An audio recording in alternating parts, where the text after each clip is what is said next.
My grandfather spent 40 years restoring a single car. Every Saturday morning for as long as I can remember, he was out in that garage with his sleeves rolled up and grease under his fingernails, sanding a panel, tuning the engine, hand-stitching the leather seats one stitch at a time. A 1966 Ford Mustang, candy apple red with a burgundy undertone. He mixed himself because factory red wasn't deep enough for a man who believed that anything worth doing was worth doing slowly. That car was his cathedral, his love letter to my grandmother, his 40-year promise kept one bolt at a time. When I walked into the garage that Monday morning 6 months after we buried him, the car was gone. Just gone. An oil stain on concrete and an empty space where 4 decades of patience used to live. My sister Vanessa told me she sold it, $28,000. Her fiancé Mark needed the money for a wedding deposit in Dubai. She said it like she was telling me she'd returned a sweater. But the next morning, the man who bought the car called me and said 7 words that changed everything. Your grandfather hid something inside it. I need to back up. My name is Chloe Ramirez. I'm 34 years old and I work the night shift in the ICU at Phoenix General Hospital. I've held the hands of strangers while machines decided whether they lived or died. I've delivered news that ended marriages and started grief that would last decades. I've been cursed at, grabbed, spit on, and thanked with flowers by people who don't remember doing any of those things. None of that prepared me for what I found in that garage. Or rather, what I didn't find. 6 months earlier, we buried Arthur Ramirez, my grandfather. The man who raised me and Vanessa after our parents' divorce scattered the family like shrapnel. Mom moved to Portland. Dad moved to a bar stool. Arthur moved us into his house in the same quiet Phoenix neighborhood where he'd lived for 37 years, put us in the bedroom that used to be his office, and never once made us feel like we were anything other than home. He was a forensic accountant, 40 years of reading numbers the way surgeons read x-rays, tracing money through corporations and shell companies and fraudulent balance sheets. He testified in federal court 11 times. He wore the same gray suit every time because he said juries trust a man who doesn't try to impress them. He was the most patient human being I have ever known. He built things slowly. He believed that was the only way to build things that lasted. The house was his. He left it to both of us, Vanessa and me, equal shares. Vanessa had moved into an apartment in Scottsdale with Mark about a year before Arthur died, but I stayed. The house smelled like Arthur. Folgers coffee and Old Spice and the faint sweetness of pipe tobacco he quit smoking 15 years ago, but never quite washed out of the curtains. I couldn't leave that smell. I worked my 12-hour night shifts at the hospital and came home to Arthur's kitchen and drank coffee from his Diamondback's mug and pretended the silence was just him sleeping in the next room. That Monday morning I pulled into the driveway at 6:47 after a brutal shift. 2 codes, 1 we saved, 1 we didn't. My scrubs smelled like hospital soap and adrenaline, and the particular exhaustion that lives in your bones after you've watched a monitor go flat and known there was nothing left to do but call it. I walked through the kitchen, set my bag on the counter, poured water, and looked through the window toward the garage. The side door was open. I always closed it. Arthur taught me that.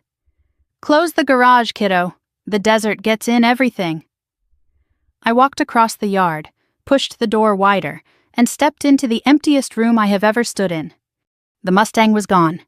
I stood there for a full minute doing what I do when a patient's vitals shift and nobody else has noticed yet. I held still. I breathed.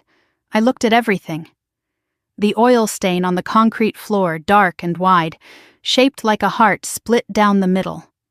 The workbench along the back wall with Arthur's tools still hanging on shadow boards, socket wrenches arranged by size, the air compressor he rebuilt himself crouching in the corner like a tired dog. The smell was still there, motor oil and old leather and the dry mineral scent of Arizona dust. But the center of the room, the space where the Mustang had lived for 40 years, was empty. Just air and absence where something beautiful used to be. I touched the workbench. Ran my fingers across the surface the way you touch a hospital bed after the patient is gone, and the sheets have been stripped, and there's nothing left but the shape of where someone used to lie. Arthur's restoration journal sat open near the vise. A thick spiral notebook, pages yellowed, every entry dated in his precise accountant's handwriting. Parts ordered, paint codes, torque specifications, mileage logs, 40 years of Saturdays documented in blue ballpoint ink. I picked it up, flipped to the last entry, dated 7 weeks before his stroke. Chloe's birthday next month. Surprise her. She's ready. 40 years, and this old car still teaches me patience. Can't wait to see her face when she turns the key and hears that engine for the first time, knowing it's hers. My girl. She'll understand what this car really... It stopped mid-sentence. The pen trailed off the edge of the word, a thin blue line running into nothing. 3 weeks later, Arthur collapsed at his desk. Massive stroke. I held his hand in the ICU for 11 hours. I knew the rhythm of those monitors better than anyone in the building. I heard the change before the alarms triggered. I was the first person in the room to know he was gone, and I was the last person to let go of his hand. A dried flower fell from between the journal pages when I turned them. Small, purple, pressed flat by the weight of months. Lavender. I held it in my palm. Arthur grew lavender in the backyard. Had for decades. Dried it on the kitchen windowsill, sewed it into little cloth bags with clumsy stitches that made me laugh every time. He hung them in the Mustang. Said it kept the leather from cracking. But I knew the truth. Lavender was my grandmother Clara's favorite. She died when I was 4. Arthur kept the lavender alive for 40 years after, the same way he kept the car alive, the same way he kept us alive. Some men grieve with silence. Arthur grieved with maintenance.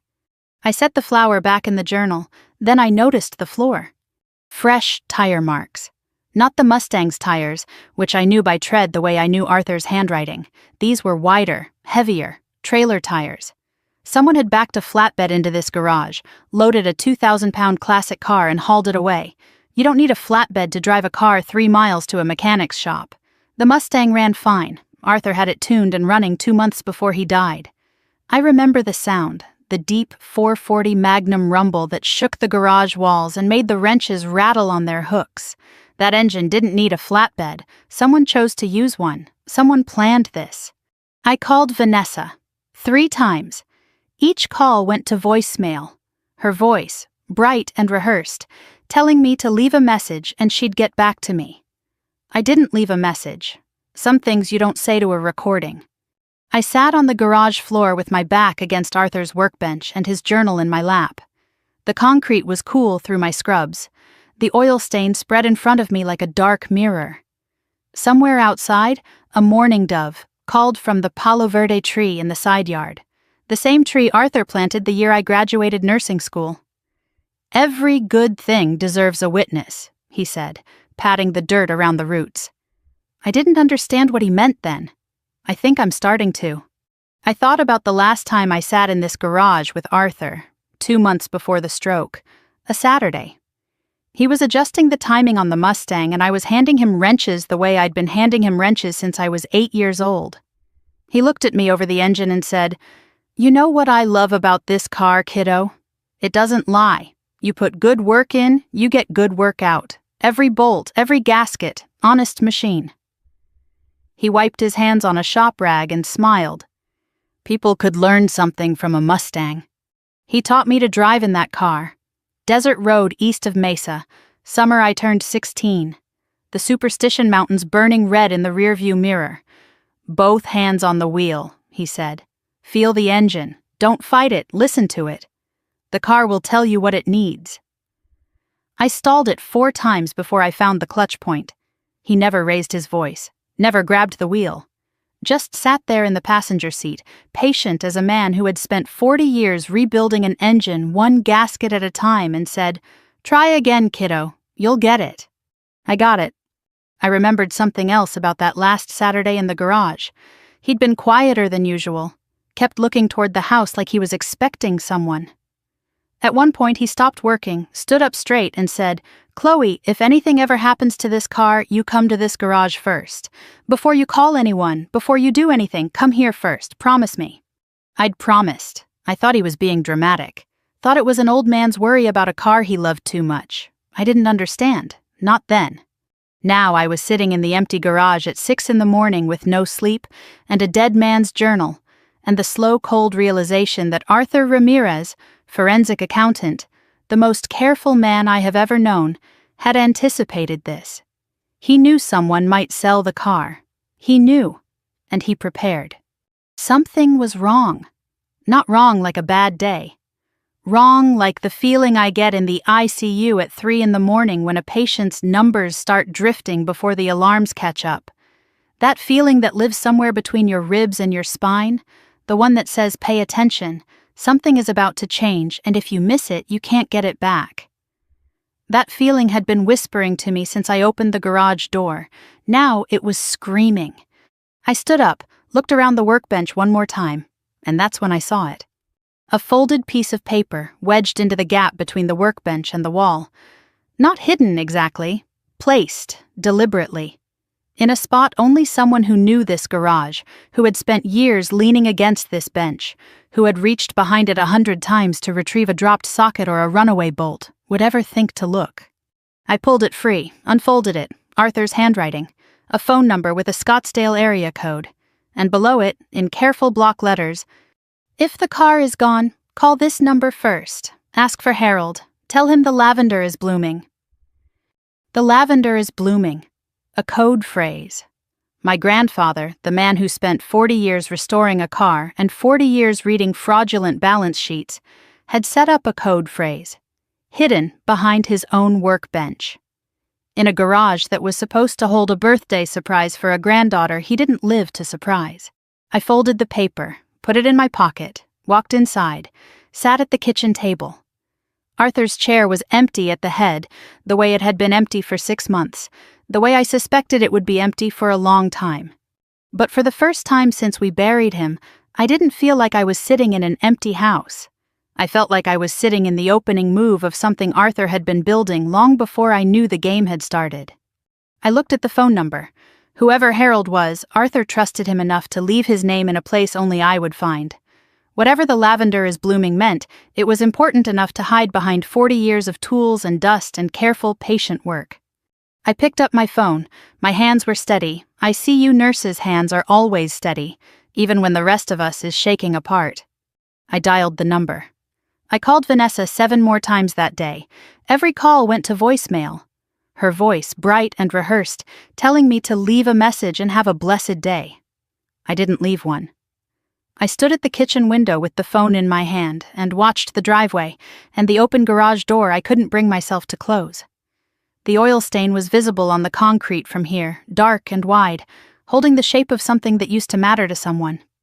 I made coffee I didn't drink. I showered, changed out of my scrubs, and then put them back on because they felt like the only armor I owned. Just before 5, headlights swept across the driveway. A white Audi Q5 pulled in. I noticed the dealer plate frame still on the back. A lease.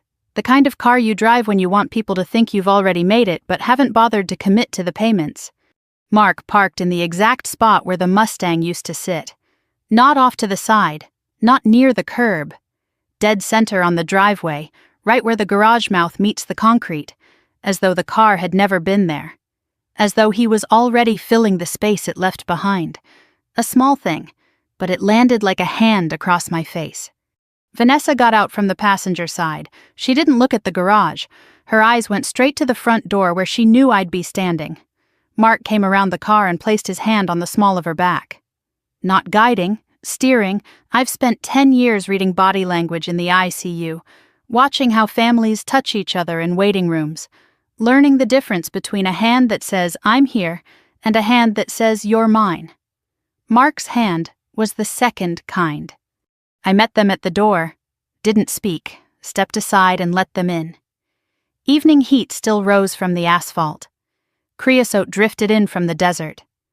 Vanessa trailed a perfume I didn't recognize as she passed me. Something floral and expensive, not the drugstore vanilla she'd worn since high school.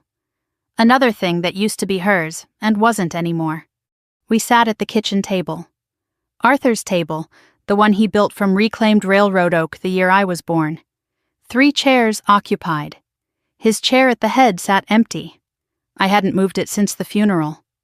Some mornings I'd come home from a shift and catch it in my peripheral vision, and for half a heartbeat expect to see him there, reading glasses on his nose. Diamondback's mug steaming, looking up to say, "Rough night, kiddo?" Vanessa chose the chair closest to the hallway, escape route. I registered it the way I register a patient positioning themselves near the door before I deliver test results. Automatically, without trying.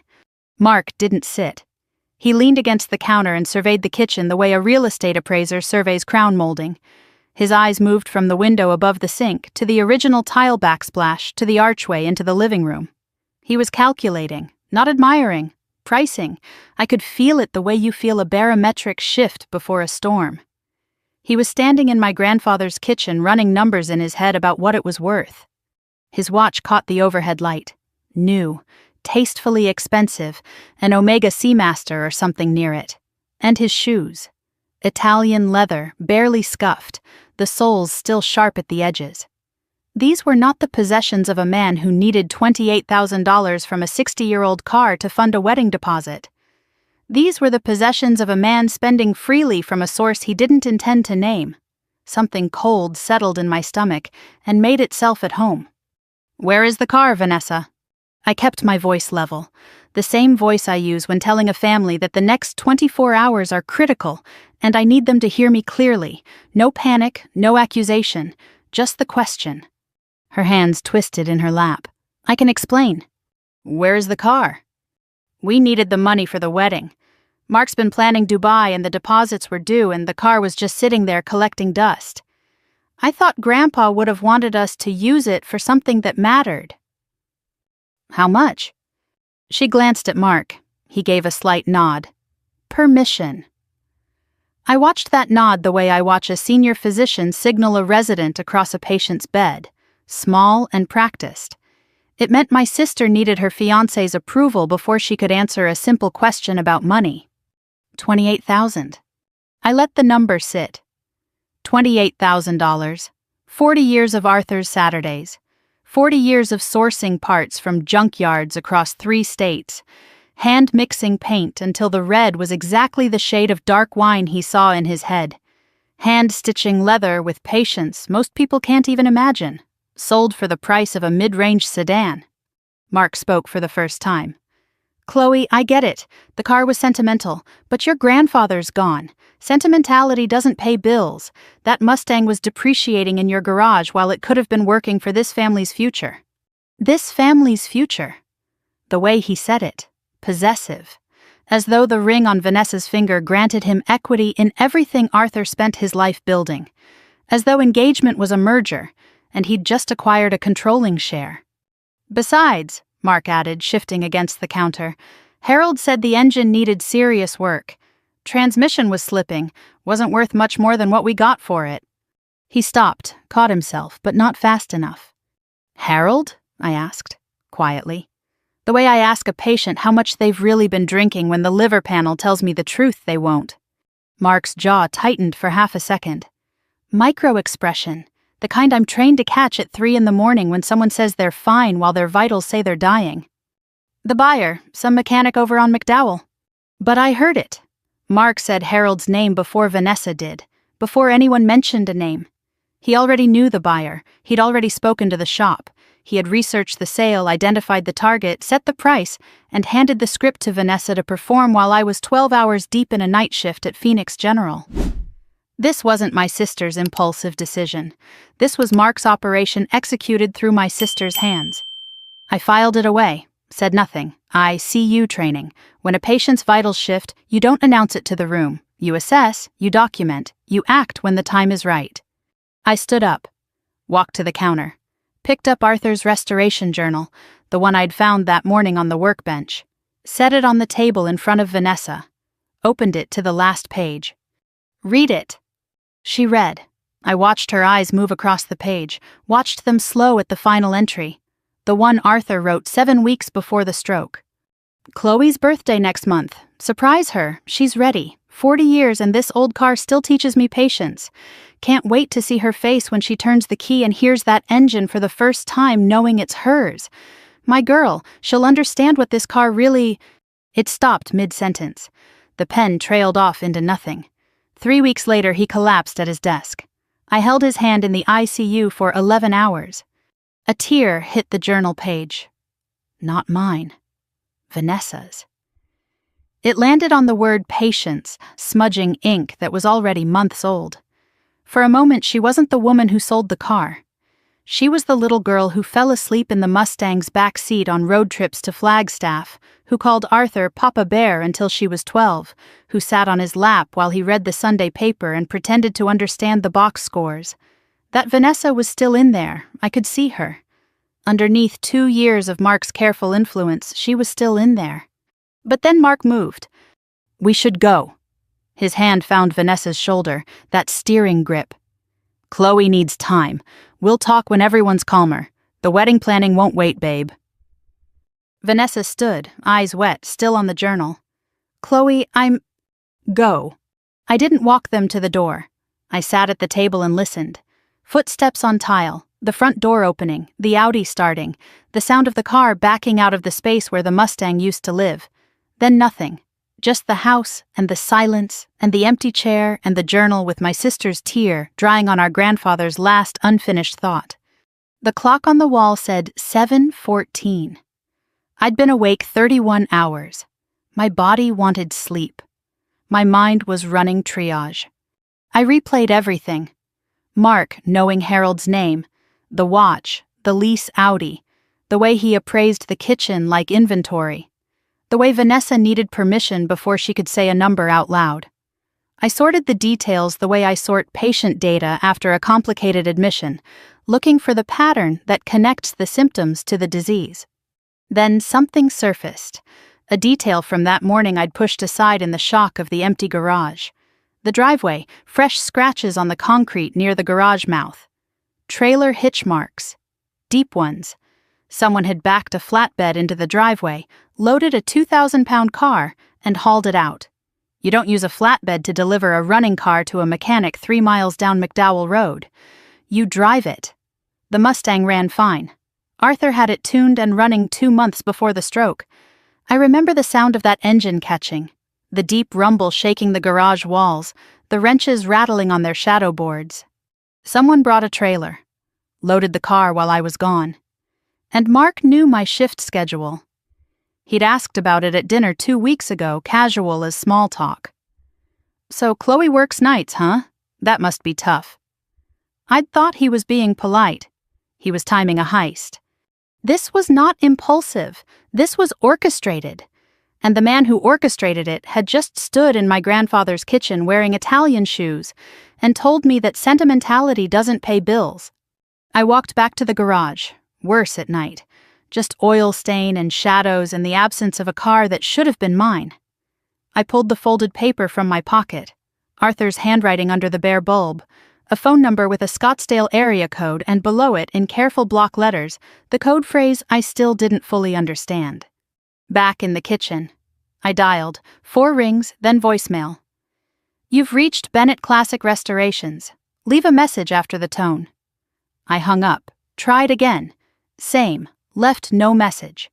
A lifetime of night shifts taught me that the most important information travels in person, never through a recording. I made coffee, Arthur's Folgers, the red can he bought every 2 weeks for 40 years. The smell filled the kitchen like a visitation.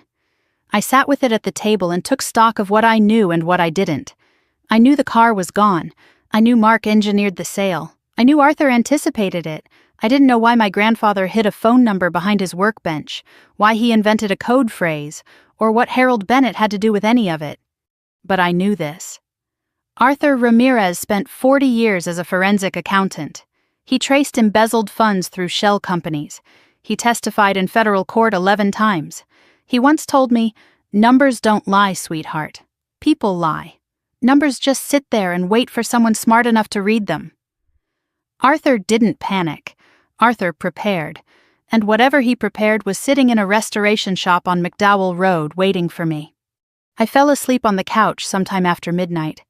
Arthur's journal on my chest, his note in my pocket, the Folgers going cold on the table. At 6:15 the next morning, my phone rang. Unknown Scottsdale number. I answered on the first ring. "Miss Ramirez?" The voice was rough, weathered, the voice of a man who'd spent decades breathing paint thinner and motor oil. "My name is Harold Bennett. I own a restoration shop on McDowell Road. Your grandfather and I were close. I'm holding his car. And I need you to come here right now. Arthur left something inside the Mustang, something he wanted only you to find." I was already reaching for the keys to Arthur's truck. I took Arthur's truck. The F-250 he used to haul parts, bench seat cracked from decades of Arizona sun, the cab still holding his smell. Coffee, Old Spice, and something faintly sweet that was just Arthur. I drove east on McDowell Road through the industrial stretch where auto body shops and welding yards lined both sides. Morning light cut hard across the Sonoran, painting the Superstition Mountains pink and gold. The air through the cracked window tasted of dust and creosote. I passed a strip mall with a storefront I'd never noticed before. A sign in the window read, "New Beginnings Support Group, Wednesdays 7 p.m. Grief counseling."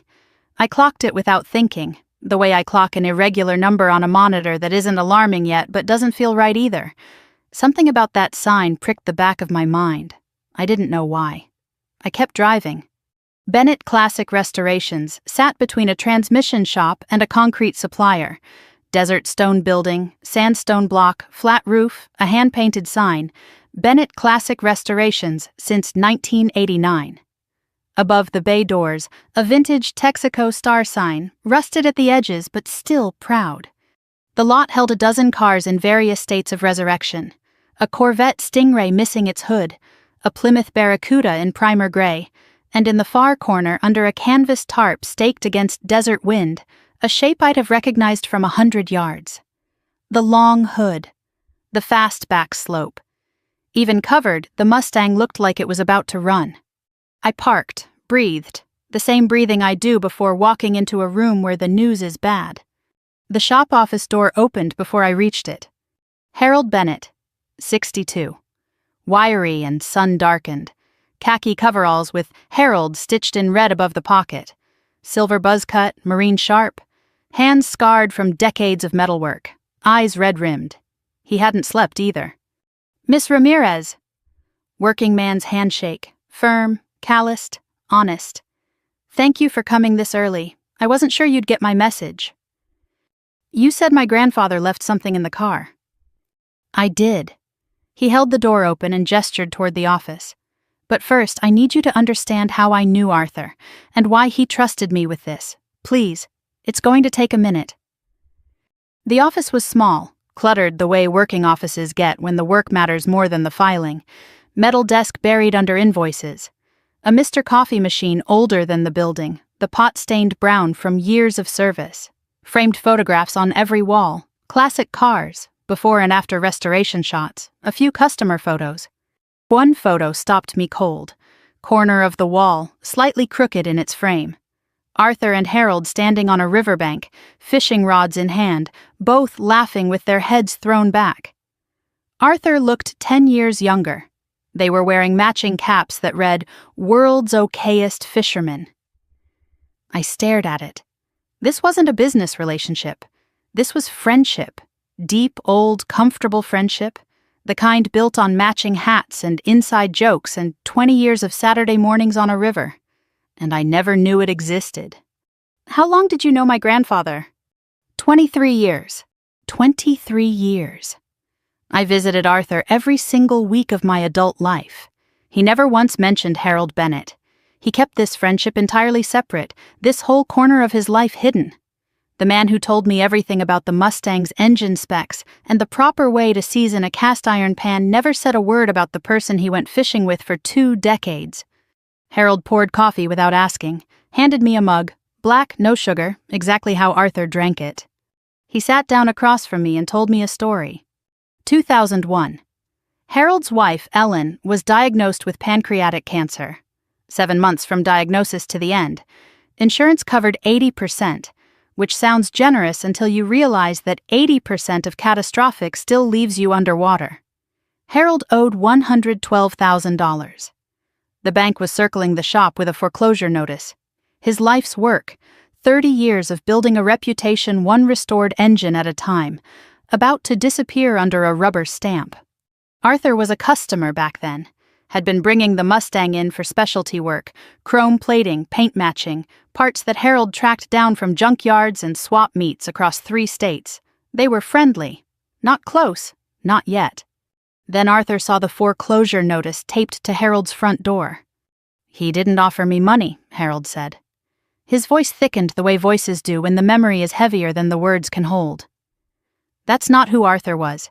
He sat right where you're sitting and asked me 3 questions. How much do you owe? Who do you owe it to? And do you have 6 months of financial records? Arthur, forensic accountant, 40 years of reading numbers the way Harold read engines, sat in this office and went through Harold's books, spent 6 months restructuring the debt, negotiated with creditors, found billing errors in the hospital invoices that knocked $19,000 off the total, set up a payment plan Harold could survive on. Your grandfather didn't give me a fish, Chloe. He taught me how to fish. Saved my shop. Saved my life, if I'm being honest about it. Harold paused. His hands found the fishing photo on the shelf behind him, and he held it the way you hold something fragile that proves a thing you need to believe is real. Ellen was gone, and I was ready to follow her out the door. Arthur gave me a reason to keep the lights on. He set the photo down, carefully. After that, we fished together every other Saturday for 20 years, until he got too sick. The last time I saw him healthy, he looked at me across the boat and said, "Harold, I need you to do something for me, and you can't ask why until it's time." I set my coffee down. What did he ask you to do? Build a hidden compartment in the Mustang. The words sat in the air between us. Somewhere in the shop bays, a pneumatic wrench fired off 3 quick bursts. The coffee machine gurgled, normal sounds in a room where normal had just left. We walked across the lot, morning sun full and merciless, Arizona burning off every shadow. Harold stopped beside the tarped car and rested his hand on the canvas. Arthur drove the Mustang here himself 10 months before he died. Spent 3 hours with me. Told me things about your family, about Mark. His jaw tightened. I watched the muscle work beneath the weathered skin. He asked me to build a custom compartment behind the dashboard, deep enough for documents, sealed and invisible unless you know where to press. And he made me swear 2 things. If anyone ever tried to sell this car, I would buy it, no matter the price, and I would call you. Only me? Only you. He was very specific. Harold gripped the edge of the tarp, pulled it back slowly. The Mustang emerged like a held breath finally released.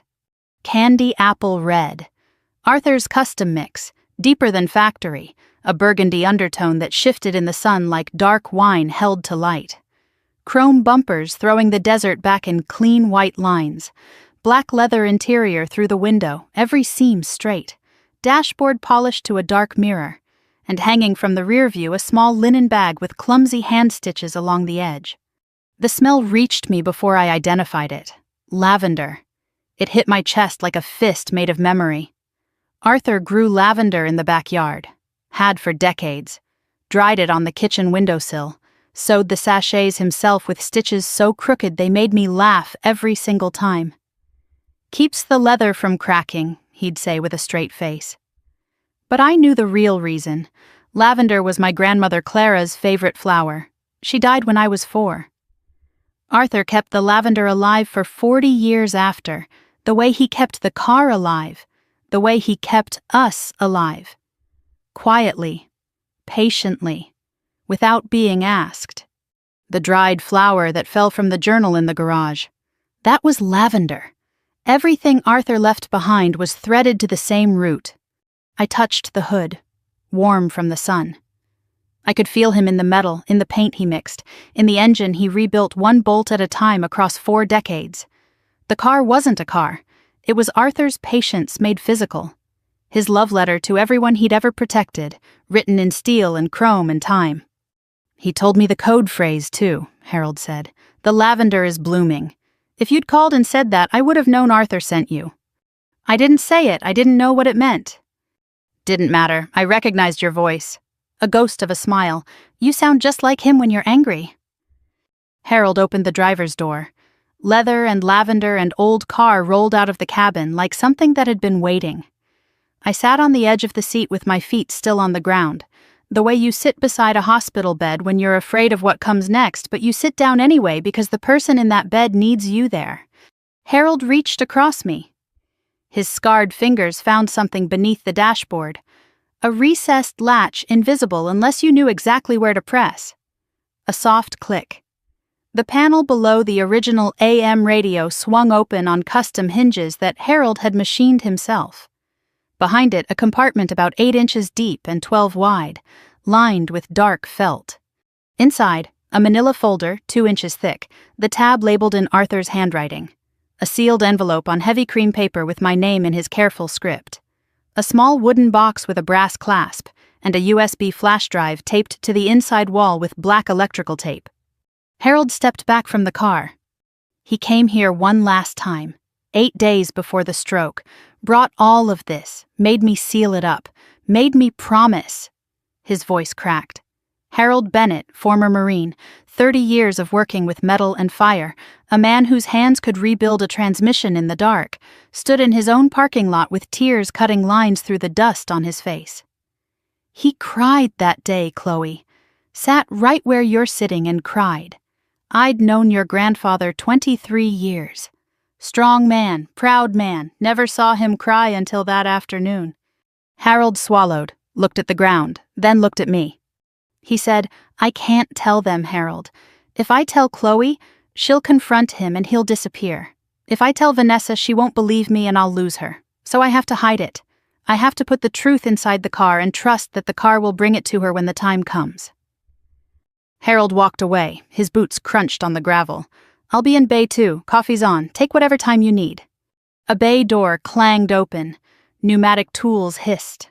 The sounds of a working shop filled the air around me while I sat in a 1966 Mustang, with a hidden compartment full of my dead grandfather's secrets, and the lavender swinging on the rear-view mirror like a slow, quiet heartbeat. I reached for the sealed envelope first, heavy in my hand, my name in Arthur's handwriting, the same handwriting that labeled my lunchboxes, that signed my report cards, that wrote "Proud of you, kiddo" on the card the day I passed my nursing boards. I broke the seal, 3 folded pages, a letter dated March 14th, 7 weeks before the stroke that killed him. I read the first line. My dear Chloe, if you're reading this, then the car is gone. Harold kept his promise, and the man your sister is marrying is not who he says he is. His real name is Derek Hale. The name hit me the way a flatline alarm hits at 3 in the morning, the kind that makes your hands move before your brain catches up. Derek Hale. I looked at the manila folder still in the compartment. The tab, in Arthur's precise handwriting, read, Derek Hale / Mark Dalton evidence. My grandfather built a case against my sister's fiancé, in secret, while dying, and he hid it inside a car because he knew someone would try to sell it. He knew Harold would catch it, and he knew the truth would find its way to me. I pulled the folder into my lap. My hands were steady. ICU nurses' hands are always steady. I opened it. The leather was warm from the sun. The lavender sachet turned slowly on the rearview mirror. Through the windshield, Harold's shop lot baked under a sky so blue it looked manufactured. Somewhere in Bay 2, an angle grinder hummed and sparked against metal. I sat in the driver's seat of my grandfather's Mustang with his letter in my hands and read the words that would rearrange everything I thought I knew about my family. My dear Chloe, if you're reading this, then the car is gone. Harold kept his promise, and the man your sister is marrying is not who he says he is. His real name is Derek Hale. Born Reno, Nevada, 1989. He has used at least 3 other names that I know of. Jason Moore, Tyler Bennett, Mark Dalton. There may be more. I stopped, read it again. Derek Hale. The name meant nothing to me, but it meant everything to the man who wrote it. He is a professional predator.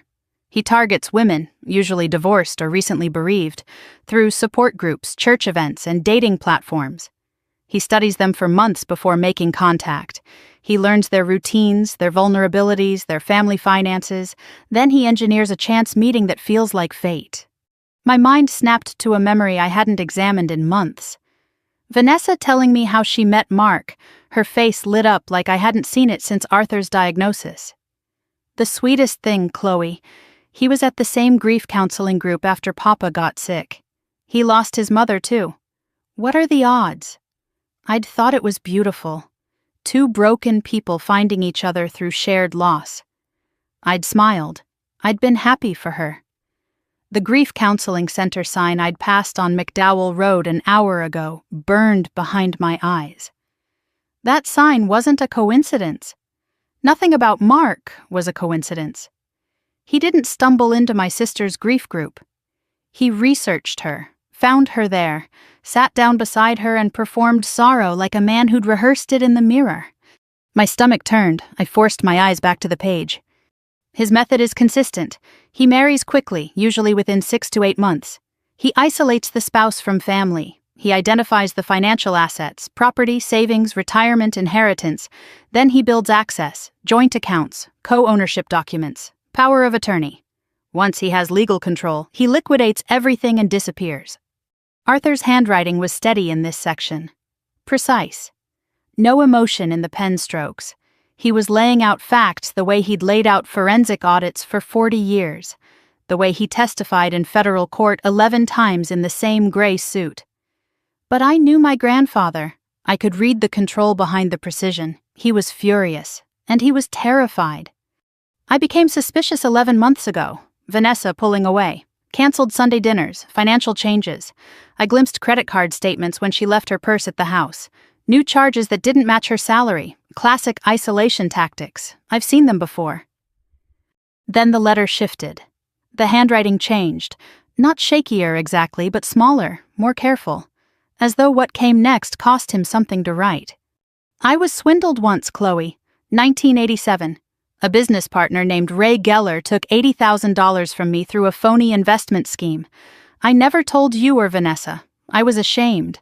But that experience gave me something valuable.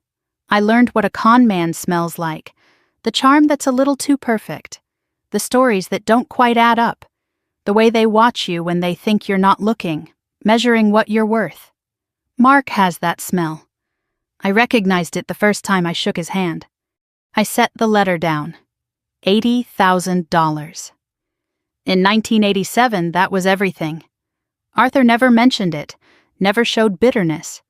Just kept going, kept raising 2 granddaughters, kept restoring the car on Saturday mornings, kept living a modest, patient life while carrying the scar of a betrayal he was too ashamed to name. The man absorbed a catastrophic loss and turned it into radar. The letter continued, the final section. I hired a private investigator, Nina Salazar, former FBI Financial Crimes Division, 22 years. She confirmed everything within 3 weeks. Derek Hale has left a trail across Nevada, Florida, and now Arizona. At least 3 confirmed victims. 2 pending civil suits that went nowhere because he vanished before prosecution. Nina's contact information is in the folder. She is paid through the end of this year. She knows everything. Call her first. I folded the letter, set it on the passenger seat, opened the manila folder. 2 inches thick. Organized with the precision of a man who built cases that convicted embezzlers. 5 tabbed sections. I flipped through them the way I flip through a patient's chart when I'm looking for the thing that explains why the numbers don't make sense. Tab 1. Identity. A Nevada DMV photo. The face was unmistakably Mark. Driver's license under Derek Hale. Birth certificate copy. 2 legal name changes. Hale to Moore in 2016. Moore to Dalton in 2020. A man who changed his name the way other people changed addresses. Tab 2. Victims. Diane Kowalski, Reno, Nevada. Married Jason Moore in 2017. Divorced 2018. Lost $340,000 through fabricated joint investment accounts. Margaret Chen, Tampa, Florida. Married Tyler Bennett in 2019. Lost $285,000. There was a photocopy of a hospital intake form. Margaret Chen. Admitted for intentional overdose. The clinical language was familiar to me, the kind of language I read every week in the ICU. Patient states she has nothing left. I've held the hands of patients like Margaret. I've watched monitors and prayed for the line to keep moving. Now I was looking at a woman who nearly died because of the man my sister was planning to marry in Dubai in 3 weeks. Tab 3. Financial. A spreadsheet in Arthur's handwriting mapping Mark's money trail. Shell LLC's wire transfers. Account closures timed to match each divorce. Margins filled with notes. Assets drained within 3 to 6 months of gaining legal access.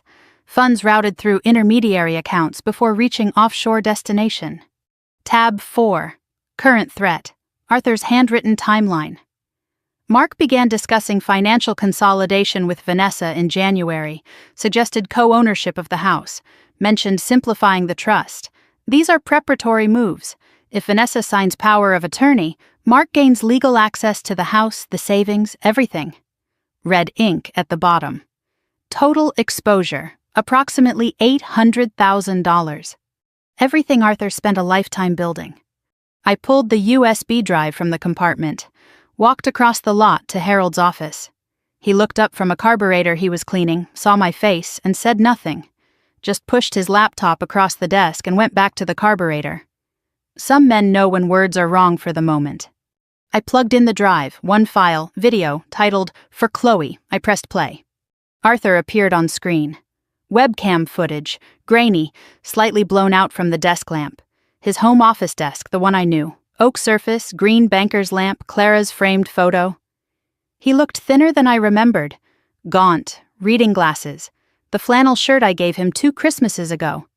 He cleared his throat, looked directly into the camera. "Chloe, if you're watching this, then I didn't make it. And someone sold the car, and Harold did what I asked." His voice was steady. Accountant's voice, but his hands, folded on the desk, trembled slightly. I saw it because I'm trained to see it. "I want you to know I tried to tell Vanessa, 3 months ago. I sat her down and showed her everything. She got angry." His voice broke. He took off his glasses, wiped his eyes. "She said I was paranoid. She said I was jealous of Mark, that I couldn't stand seeing her happy. She said I was losing it, getting old, seeing things that weren't there." He put the glasses back on, steadied himself. "Maybe she's right about the old part, but I'm not wrong about this man. 40 years of reading financial fraud, Chloe. I know what embezzlement looks like at the penny level. I know what asset theft looks like dressed up as love." Arthur leaned closer to the camera. His eyes, the same brown as mine, the same brown as Clara's, filled the frame.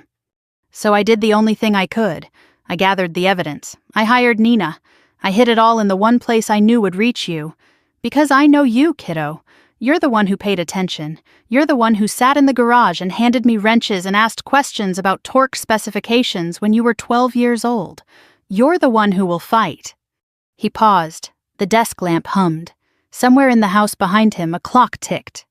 "And Chloe, save Lucille too. He's already started on her." Lucille, Mrs. Lucille Harmon, 78 years old. The widow next door who baked lemon bars for every block party and owned 4 laundromats her husband Frank built from nothing. Mark was targeting her too, running 2 schemes in parallel. My family and a lonely old woman whose only protection had been Arthur. Arthur's voice hardened. "I found out Mark's been visiting Lucille, offering free financial advice for seniors. He brought a brochure from a company that doesn't exist. He's setting her up the same way. Gain trust, gain access, drain everything. Lucille has no children, no family nearby, no one watching out for her except me." He stopped, looked down at his hands. When he spoke again, his voice was different, quieter. "I'm running out of time. I can feel it. Something's wrong with me, headaches, dizzy spells. I haven't told anyone. I'm afraid if I go to the doctor, they'll find something that takes me off the board before I finish this." I pressed pause. My chest was so tight I couldn't breathe. He knew. Arthur knew something was wrong, the warning signs of the stroke that would kill him. And he chose to keep working instead of seeking help. He chose the investigation over his own survival. He chose us. I pressed play for the final 30 seconds. "Everything you need is in the folder. The bonds and certificates are in a safe deposit box. Keys in the wooden box. Call Nina first. Call Patricia Whitfield second. She's a lawyer. She'll represent you. And Chloe," his voice softened, "don't hate your sister. Vanessa is a victim too. She just doesn't know it yet." He smiled. The real smile. The one that crinkled the corners of his eyes the way it did when I was 6, and he pushed me on the tire swing in the backyard, and I screamed higher, higher, and he always pushed me higher. "I love you, kiddo. I always believed in you. Now go prove me right." The screen went black. Arthur's face, the reading glasses, the flannel shirt, the half-second of that real smile at the very end, lingered in the room like warmth after a fire goes out. Harold appeared in the doorway, saw my face, said nothing, set a fresh coffee on the desk and walked away. I wiped my face, drank the coffee. It was terrible, burnt and bitter, and it was exactly what I needed. Something real, something that tasted like the world outside this nightmare. I went back to the folder, flipped to a section I'd skimmed past. Tab 5, labeled Surveillance. Photos printed on glossy paper, date-stamped. Mark at a coffee shop in Tempe, sitting across from a blonde woman I didn't recognize. Mid-30s, professional clothes, his hand on hers. Not the body language of a business meeting. More photos. Same woman at a bank lobby. Outside an attorney's office. In a parking lot exchanging a folder. Not a victim. An equal. A partner. I flipped to the last photo in the stack. This one was different. Not a coffee shop or a bank. A residential street. My street. The photo showed Mark walking up the front path of the house next door to Arthur's. Lucille Harmon's house. He was carrying a gift bag and wearing that smile, the one I now understood was a lockpick, not an expression. The date stamp stopped me cold. 3 weeks before Arthur's stroke. Mark was already inside Lucille's house while planning a wedding with Vanessa, while running up credit cards in my sister's name, while Arthur was dying and hiding evidence in a car he would never drive again. I closed the folder, stood, walked to the window. The Mustang sat in the lot, red paint blazing in the afternoon sun. "You didn't just leave me a car, did you, Papa?" I whispered. "You left me a war." I pulled out my phone, dialed the first number from Arthur's contact list. Nina Salazar answered on the second ring. "Chloe Ramirez, I've been expecting your call for 6 months." Nina Salazar's voice was clipped, professional, the kind of voice that had conducted 300 depositions and didn't waste a syllable on small talk. I was sitting in the passenger seat of Arthur's F-250 in Harold's parking lot, with the folder on my lap, and the USB drive in my pocket, and my grandfather's voice still ringing in my ears. Nina Salazar had been waiting for me the way Harold had been waiting for me, the way the compartment had been waiting for me. Arthur built a network of people who would activate when the car was sold, a dead man's security system, triggered by betrayal. "He hired me 10 months before he died," Nina said. "Former FBI Financial Crimes Division, 22 years, now private. Your grandfather found me through a mutual colleague and briefed me on everything. He paid my retainer through December of this year." She paused, and when she spoke again, the professional edge softened by a fraction.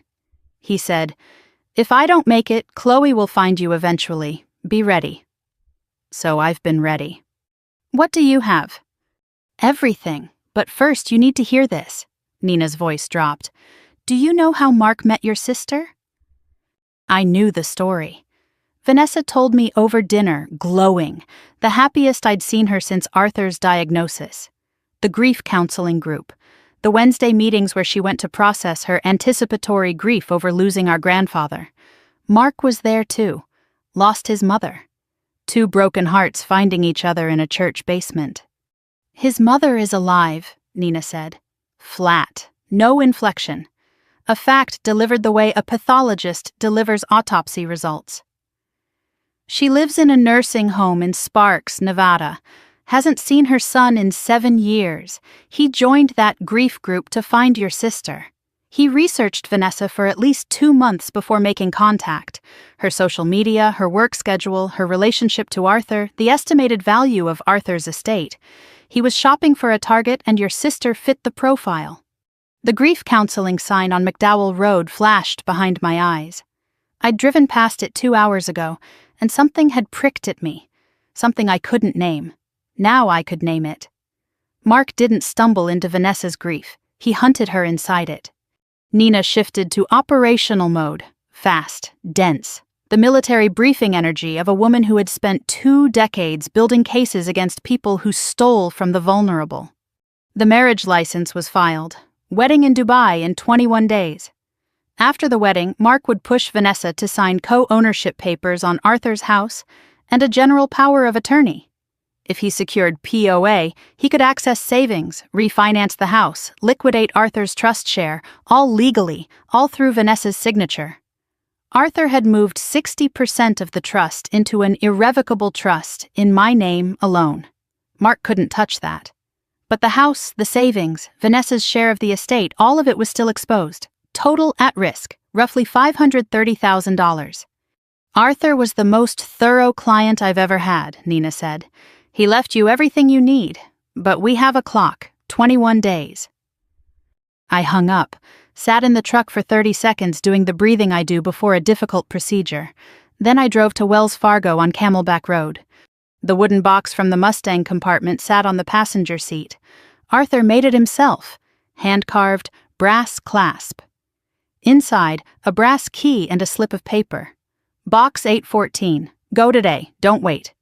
The bank lobby was granite and recirculated air, and the hushed sound of money being handled by people paid to be careful. A branch manager named David Orozco met me. Early 50s, wireframe glasses, kind eyes. Miss Ramirez, your grandfather told me you'd come eventually. Another person Arthur prepared. Another piece of the net he wove in secret while the rest of us thought he was just a retired accountant, tending his garden and restoring his car. Orozco led me to the vault, fluorescent lights, metal boxes in rows, the door sealing behind us with a pressurized click. Box 814. 2 keys turned. The box slid free. Inside, stock certificates, Vanguard Index Fund shares purchased in small amounts every quarter for 12 years. Arthur's note clipped to the top. Started in 2012. Current estimated value $220,000. These are in the irrevocable trust. Derek Hale cannot touch them. $220,000. 12 years of quiet, patient investing. Arthur lived modestly, drove an old truck, wore the same flannel shirts until the elbows thinned. He wasn't poor. He was building a fortress and he didn't want anyone to see the walls going up. A second sealed envelope, heavy. For Vanessa. Give her this when she's ready. I held it up to the light. Couldn't see through. Whatever was inside, Arthur wanted it delivered at the right moment. Not now, not yet. I put it in my bag and trusted my grandfather's timing. A laminated card with 3 phone numbers, Diane Kowalski, Margaret Chen, Patricia Whitfield, and Arthur's final note. These women lost everything to the same man. They agreed to help. Call them. They're waiting. I transferred the certificates to a new box in my name alone. Then I sat in the truck in the bank parking lot and made the calls. Diane Kowalski picked up on the 3rd ring. Reno, Nevada. Her voice was cautious, guarded, the voice of someone who'd been taught the hard way not to trust phone calls. Mrs. Kowalski, my name is Chloe Ramirez. My grandfather Arthur gave me your number. A long pause. Arthur Ramirez, the accountant from Phoenix. Her voice softened. Is he with you? He passed away 6 months ago. Oh, honey. Diane exhaled, a sound that carried years of damage. He was good people. Called me over a year ago. Said he was investigating a man who'd targeted his family. I said yes before he finished the sentence. Diane met Jason Moore at a church potluck in Reno in 2016. Recently divorced. 2 grown kids. Jason was charming, attentive, made her feel visible for the first time since the divorce. They married in 5 months. 6 months later, Jason suggested consolidating their finances. Joint accounts, a friend with a private equity fund, guaranteed returns. $340,000, my retirement, my share of the house from the divorce, my mother's life insurance, all of it gone through shell companies I didn't know existed. Jason vanished when a credit card got declined at a grocery store. Divorce papers arrived from a Las Vegas P.O. box 6 weeks later. But the money wasn't the worst part. My daughter Rachel blamed me, said I was reckless, said I threw away her inheritance. She didn't speak to me for 2 years, Chloe, 2 years of silence. That man didn't just rob me. He destroyed the trust between me and my own child. I gripped the steering wheel. The parallel hit my chest like a closed fist. Mark was doing the same thing, using Vanessa to fracture a family, weaponizing trust, turning blood against blood. Arthur asked if I'd testify, Diane said. I told him anywhere, anytime. That offer stands for you, sweetheart. You need me in Arizona, I'm on the next flight. I thanked her, hung up, sat for a minute watching the Phoenix traffic crawl past the bank parking lot. Then I dialed the second number. Margaret Chen answered on the fifth ring. Tampa, Florida. Her voice was quiet, careful, each word measured. The voice of someone who had survived something that nearly killed her and was still negotiating the terms of living afterward. I recognized that voice. I've heard it in the ICU at 4 a.m. from patients who made it through the night and aren't sure yet if they're glad. Margaret married Tyler Bennett in 2019. Pandemic wedding, small. No family present because of lockdown restrictions. Tyler was patient, kind, a perfect husband for a full year before he mentioned money. He waited 12 months. That's how patient these people are. Tyler convinced Margaret that her elderly mother's finances needed restructuring, sold Margaret's late father's auto repair business to a shell company Tyler controlled. $285,000 gone. He took a photo of me sleeping once. Margaret's voice went flat. I found it on his phone later, in a folder labeled Documentation. He was photographing me in vulnerable moments, building a file in case he ever needed to argue I was mentally unfit. She paused. I heard her breathe. The parking lot was silent around me except for the tick of the engine cooling. After he vanished, after I understood what happened, I swallowed a bottle of Ambien. My son Ethan found me on the bathroom floor, 3 weeks in the hospital, psych hold. I sat with it. Didn't speak. Held the phone the way I hold a patient's hand when there are no words that help, and presence is the only medicine left. I'm alive because my son got home early from work, Margaret said. A traffic jam saved my life. That's the margin. That's how close he got me. She paused again. Then, steadier. Arthur gave me something no one else could. The knowledge that I wasn't stupid wasn't reckless. I was targeted by a professional. Knowing that doesn't bring the money back, but it gave me back my dignity. Will you testify? Honey, I've been rehearsing what I'll say in that courtroom for 14 months. I hung up, pressed my forehead against the steering wheel, breathed, 2 women, 2 shattered lives, and the same man, wearing a different name each time, walking into the next family with his hands clean and his smile loaded. I dialed the third number. Patricia Whitfield, elder fraud attorney, Phoenix. Patricia was fast-talking, sharp, no nonsense. The kind of lawyer who drinks black coffee during depositions and makes opposing counsel sweat through their collars. Arthur Ramirez briefed me 18 months ago. I've been reviewing Nina's file every 2 weeks. I'll represent you and your sister pro bono. Pro bono? Arthur helped my mother navigate Medicare paperwork for 3 years. Wouldn't take a dime. Said neighbors help neighbors. Consider this returning the favor through his granddaughter. Patricia laid out the legal landscape. Criminal charges needed law enforcement. Nina's evidence was strong but required formal presentation. Detective Ray Castillo at Phoenix PD Financial Crimes was the right contact.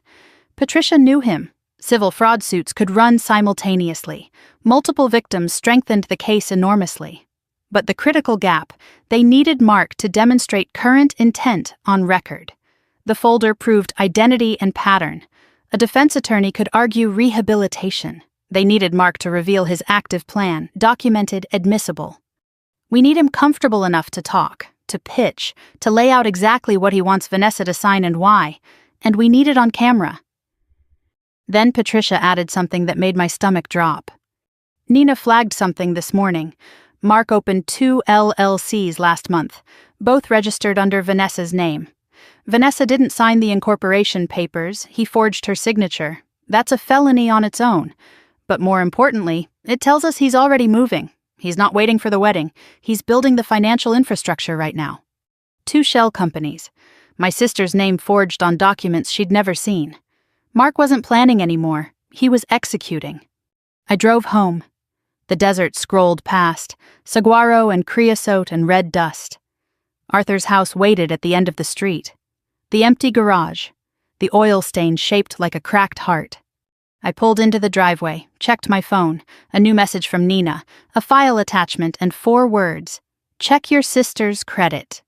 I opened the attachment. A credit report. Vanessa Ramirez. 3 credit cards I'd never heard of, all opened in the last 14 months.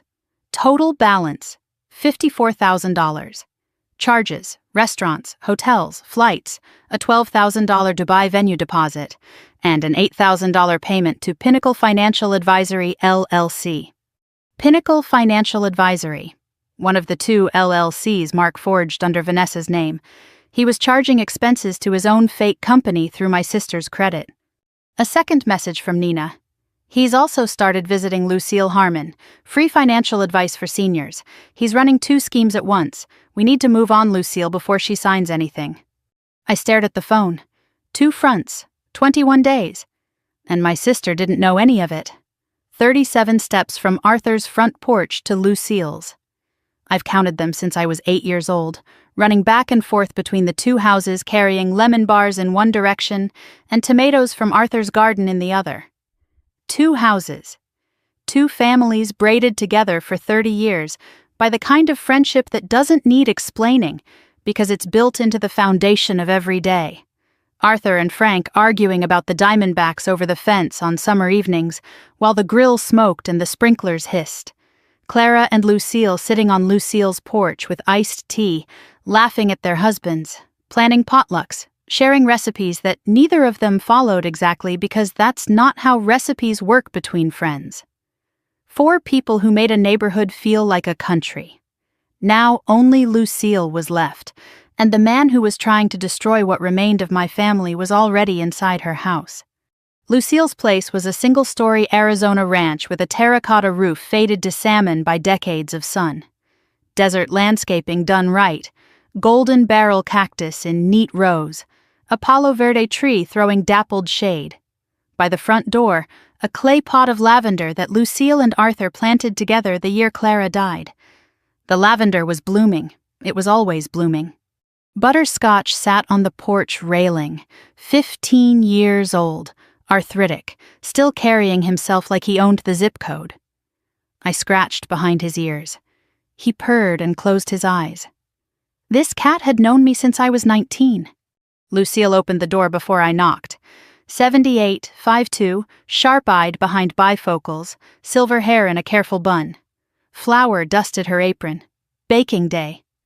The smell of lemon and butter rolled out of the house like a warm hand reaching for me.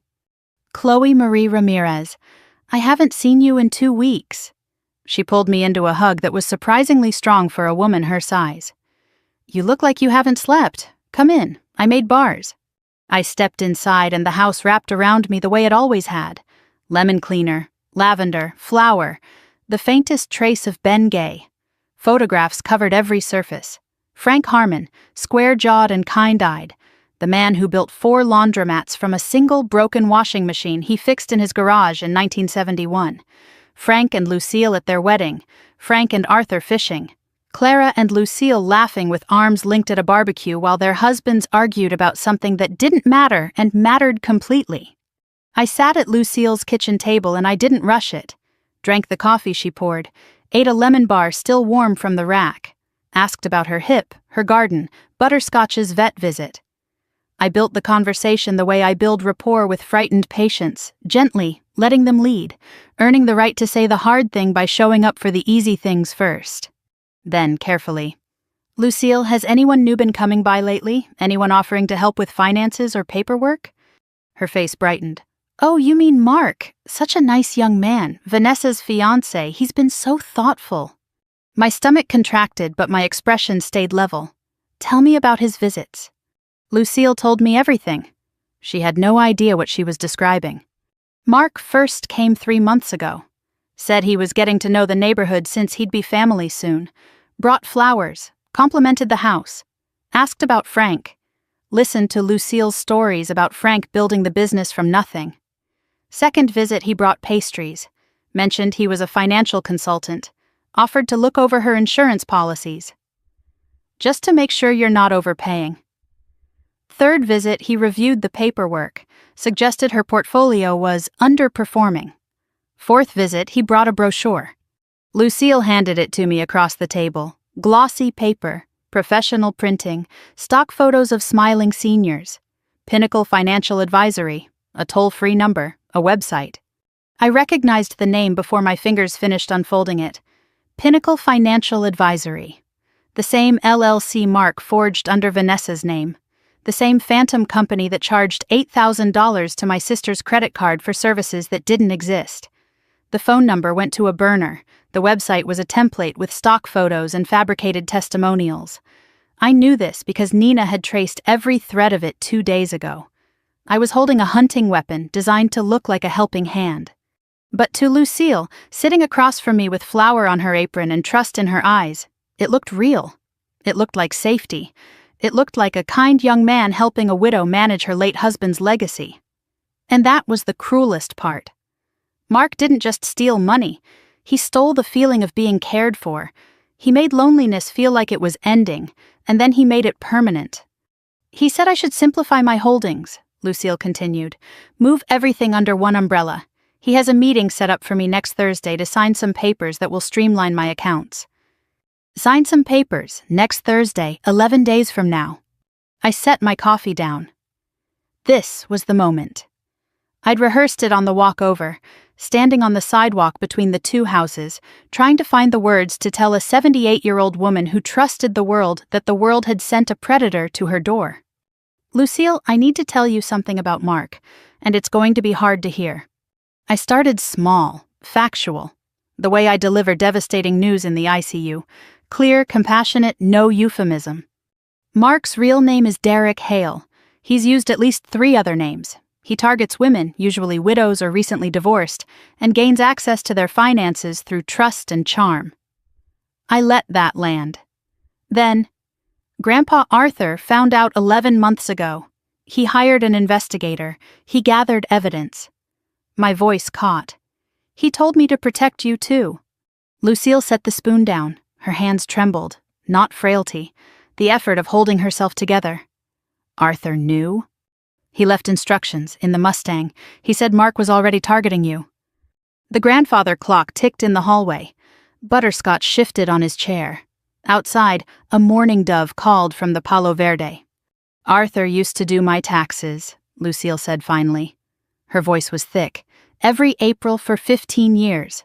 Sat right there. She pointed to the chair across from me. Reading glasses and calculator and his Folgers. Never charged me a penny. I'd offer and he'd say, Lucille, Frank would haunt me if I took your money. She looked up. Eyes wet but fierce behind the bifocals. He was protecting me even then, wasn't he? Making sure my numbers were right. Making sure nobody could trick me. Yes, he was. And now he's gone, and that man, her voice hardened into something I'd never heard from Lucille Harmon. That man walked into my house with flowers and used Arthur's death as his entry. The realization settled on her. Mark came because Arthur was dead, because the watchdog was gone, because the one person who would have recognized the con was no longer alive to stop it. Except Arthur had planned for that too. Lucille wiped her eyes with a cloth napkin embroidered with Frank's initials, straightened, looked at me with a clarity that belonged to a woman who had survived every hard thing life threw at her for 78 years. What do you need me to do? I'd expected tears, collapse, maybe denial. Instead, Lucille Harmon sat across from me with the bearing of a general. The meeting next Thursday. Can you keep it? Act normal. Let Mark think everything's on track. You want me to play along? If you're willing. We need Mark to present his plan in a controlled setting, on the record. Your meeting could be part of that. Lucille nodded. Then her expression shifted. Something surfacing from memory. Chloe, there's something else. On his 3rd visit, when he looked at my insurance, Mark asked if I had any children. Grandchildren. Anyone who might have opinions about my finances. What did you say? I told him no. Frank and I couldn't have children. Foster kids are grown and scattered. She paused. When I said no, he smiled. Not a normal smile, a satisfied smile, like I'd given him exactly the answer he wanted. The detail was precise and chilling. Mark was checking for obstacles, checking whether anyone would notice, question, fight. Lucille told him she was alone, and he smiled because it meant she was unprotected. Except she wasn't. Arthur made sure of that. A knock at the front door. Rosa Gutierrez. My best friend, fellow ICU nurse, built like a point guard, voice that could cut through a code alarm at 50 yards. She was carrying 2 bags of groceries and wearing the expression of a woman who had been briefed and had already formed strong opinions. "Nina called me," Rosa said, stepping inside without waiting. "Said you needed backup. I brought chicken soup and my winning personality." She saw Lucille's face and shifted instantly, the way ICU nurses do, reading the room, matching the need. Crossed to the table, took Lucille's hand. "You're not alone in this, Mrs. Harmon, not for 1 second." Lucille's chin trembled. Then she squeezed Rosa's hand. "Well, you'd better sit down then. There's bars and I'll put more coffee on." Rosa sat with Lucille while I stepped onto the porch to call Nina. Through the screen door I heard Rosa asking about the lemon bars, laughing at something Lucille said about Frank's attempts at cooking. Rosa did what she always did, made people feel seen. Her laugh filled Lucille's house the way Arthur's used to fill the house next door. Nina answered on the first ring. I told her about Thursday, Lucille's cooperation, the brochure. Nina listened. Then, I ran the brochure's phone number. Burner, same Walmart in Tempe 3 months ago. Website is a template on a cheap server, and the domain is registered under the name Frank Harmon. I went still. Frank Harmon, Lucille's dead husband. The man who worked 60-hour weeks for 40 years building something real with his hands. Mark registered his fake financial company using that man's name, using the name that was carved into a headstone in a cemetery 7 miles from here, the name Lucille still whispered to the empty side of her bed at night. He was wearing Frank's name like a costume while picking Frank's wife's pockets. The audacity wasn't just criminal, it was cruelty dressed up as paperwork. What are the papers he wants her to sign? Property transfer agreement disguised as an investment consolidation form.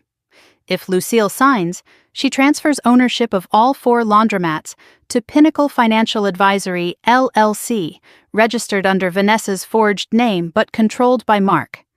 Estimated value of the chain, $620,000. $620,000 plus $530,000 exposed in my family. Over $1 million across 2 targets simultaneously. Total picture, Nina. Past theft across victims, approximately $1.8 million.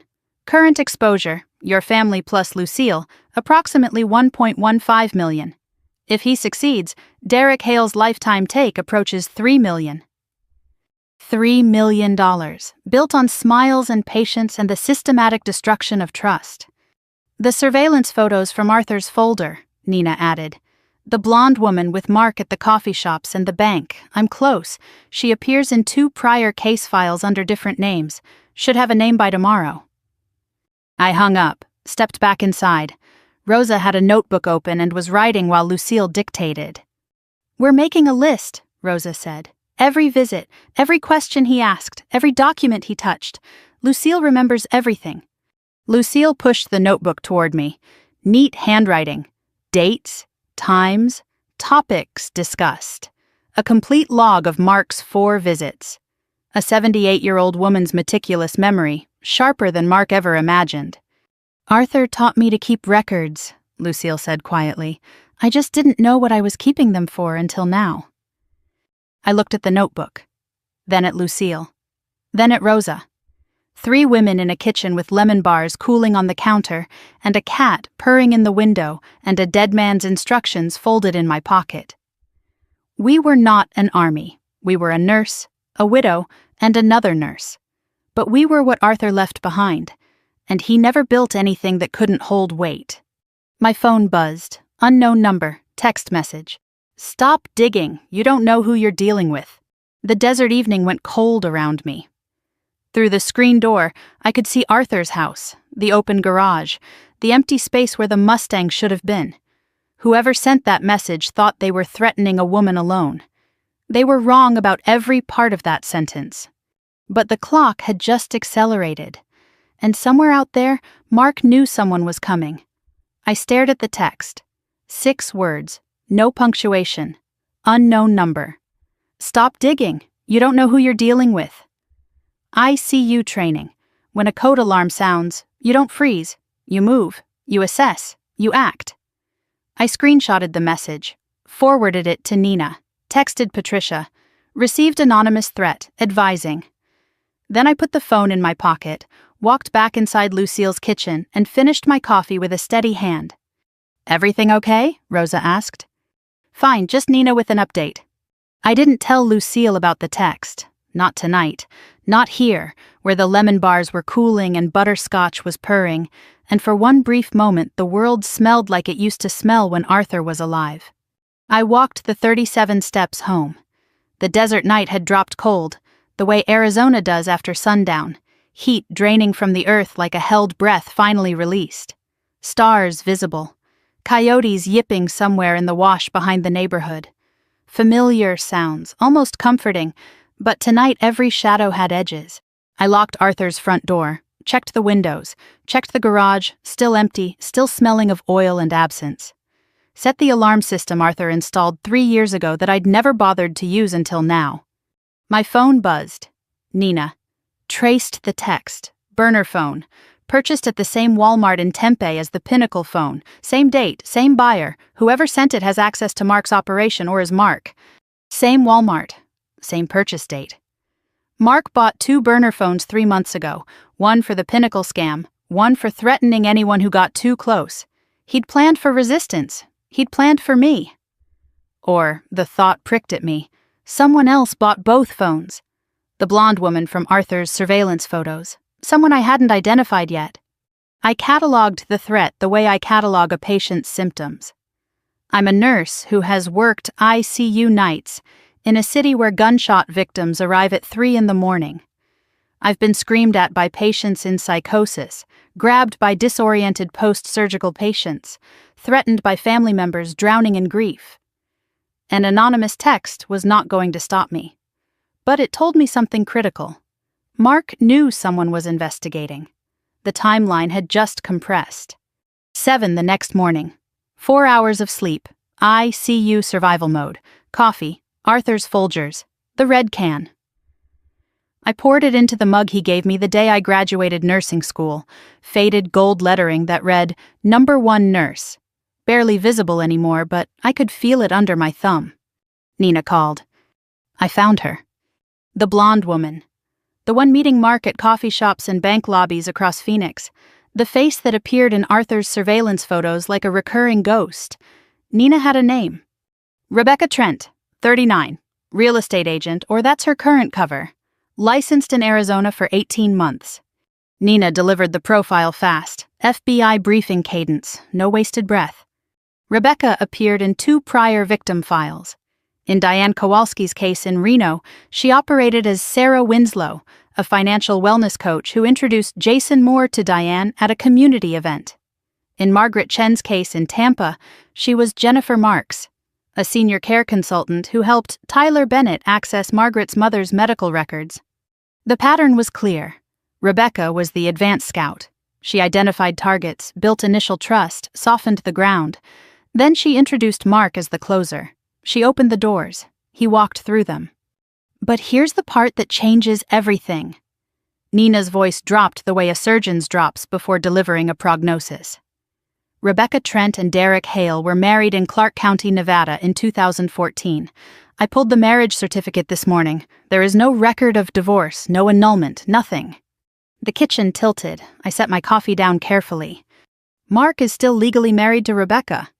Correct, which means the marriage license he filed with Vanessa is fraudulent. If the Dubai wedding proceeds, it's bigamy, a felony in both Arizona and wherever they marry. Mark wasn't just a con artist. He was planning to commit bigamy, to stand beside my sister in a Dubai venue and say vows that were legally meaningless, while his actual wife sat in a Scottsdale apartment managing the financial infrastructure of their operation.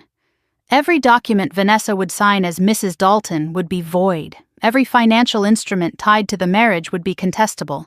And Mark knew this. He was counting on it. By the time anyone discovered the marriage was invalid, he'd be gone with the money. There's more, Nina said. Rebecca met with Vanessa 2 days ago. Coffee shop in Tempe. Introduced herself as a wedding planner, complimentary consultation. I have surveillance photos. Rebecca had documents on the table. Did Vanessa sign anything? Couldn't get close enough to see, but the documents were open and Vanessa was leaning over them.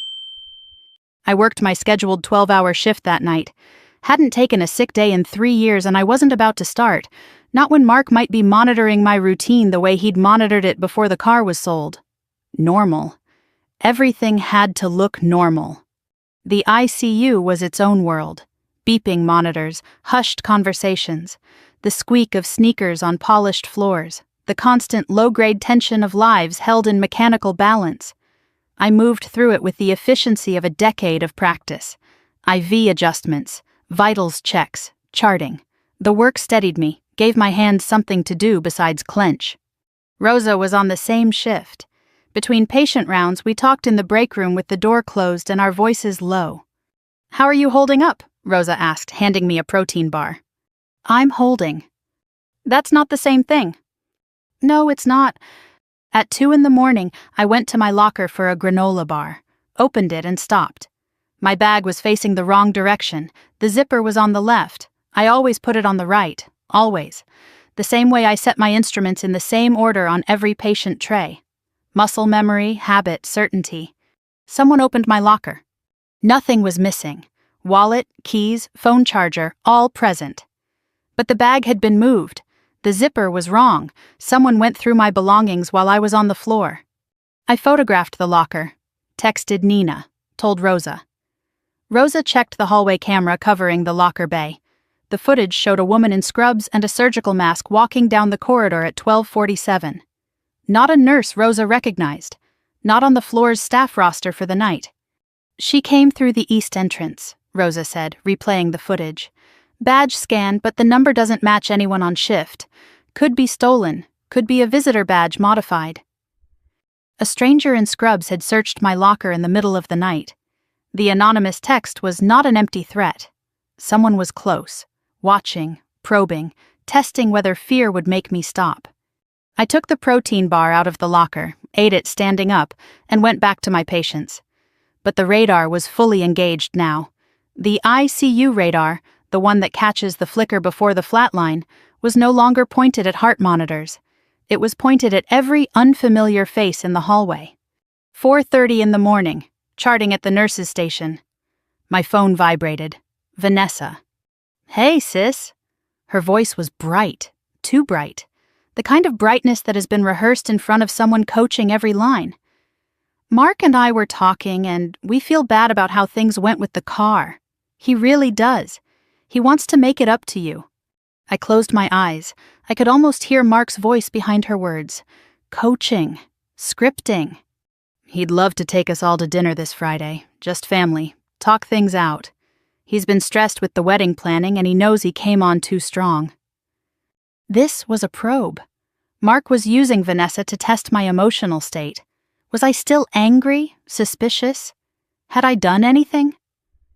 The invitation was not reconciliation. It was reconnaissance.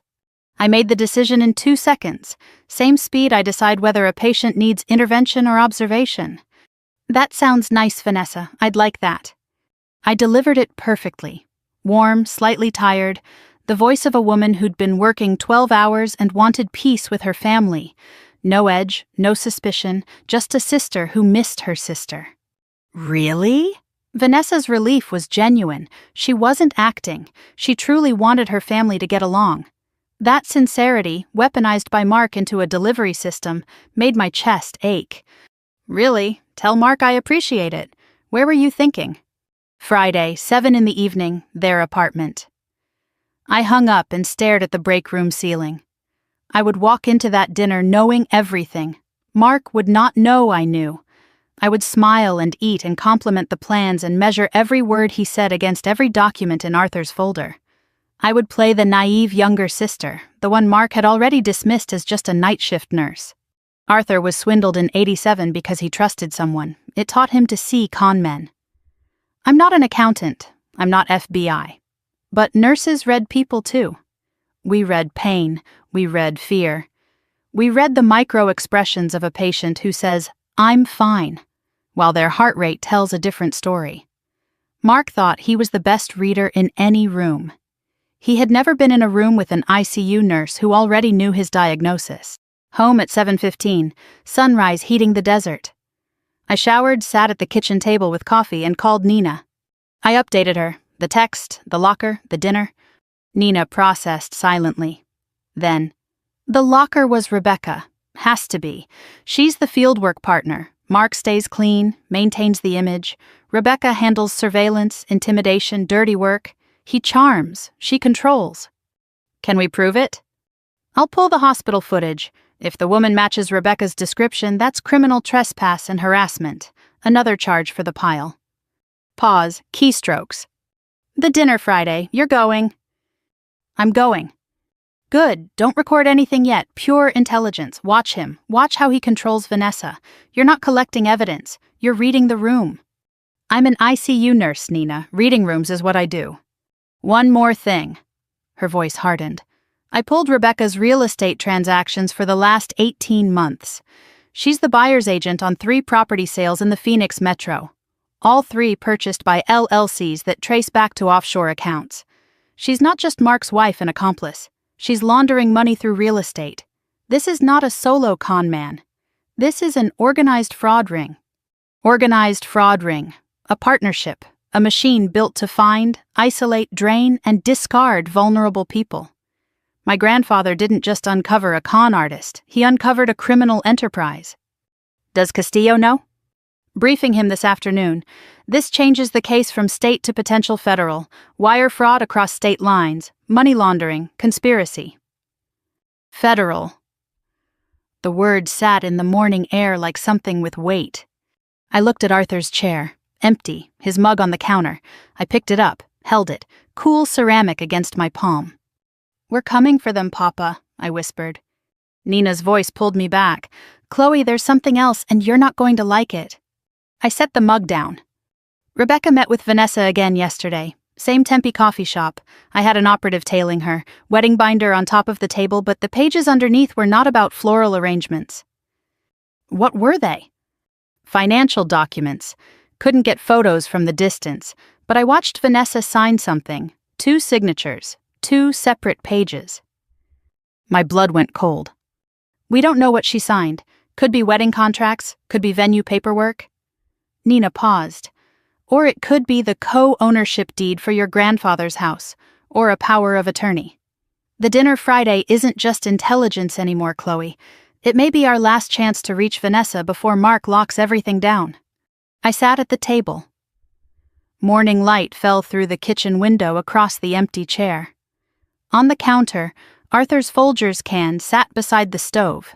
Same spot, same brand. Somewhere in a Scottsdale apartment, my sister was signing documents handed to her by the wife of the man she thought she was marrying, and she had no idea. Friday was 3 days away. I opened the folder, spread its contents across the table, and started preparing for dinner the way Arthur would have prepared for a federal audit. Methodically, thoroughly, and without a shred of mercy. Friday, 6:15 in the evening. I stood in front of the bathroom mirror in Arthur's house wearing the turquoise blouse Vanessa gave me last Christmas. Deliberate. A peace offering signal. Something Mark would notice and read as submission. I looked at myself and thought about what Nina told me on the phone 30 minutes ago. Don't record, don't confront, don't mention Harold, the folder, the bonds, or Lucille. You're there to observe. Watch how he controls Vanessa. Watch his body language when money comes up. And find out what she signed with Rebecca. Rosa texted, "You got this. Read the room like a 12-lead EKG. If anything flatlines, get out." I picked up Arthur's Diamondbacks mug from the counter, held it for 3 seconds. A ritual now, a touchstone. Wish me luck, Papa. I drove to Scottsdale in the F-250. Desert sunset doing its thing, burnt orange melting into purple over the McDowell Mountains. Beautiful, indifferent. Arizona does not care about human drama. It just keeps burning. Pulling into the apartment complex, I noticed something I'd missed on every previous visit. The Audi was parked in a space marked Reserved, Unit 4C. But Vanessa told me they lived in 2B. Mark had a reserved space for a different unit. Why would a renter in a 1-bedroom apartment need that? I filed it. Said nothing.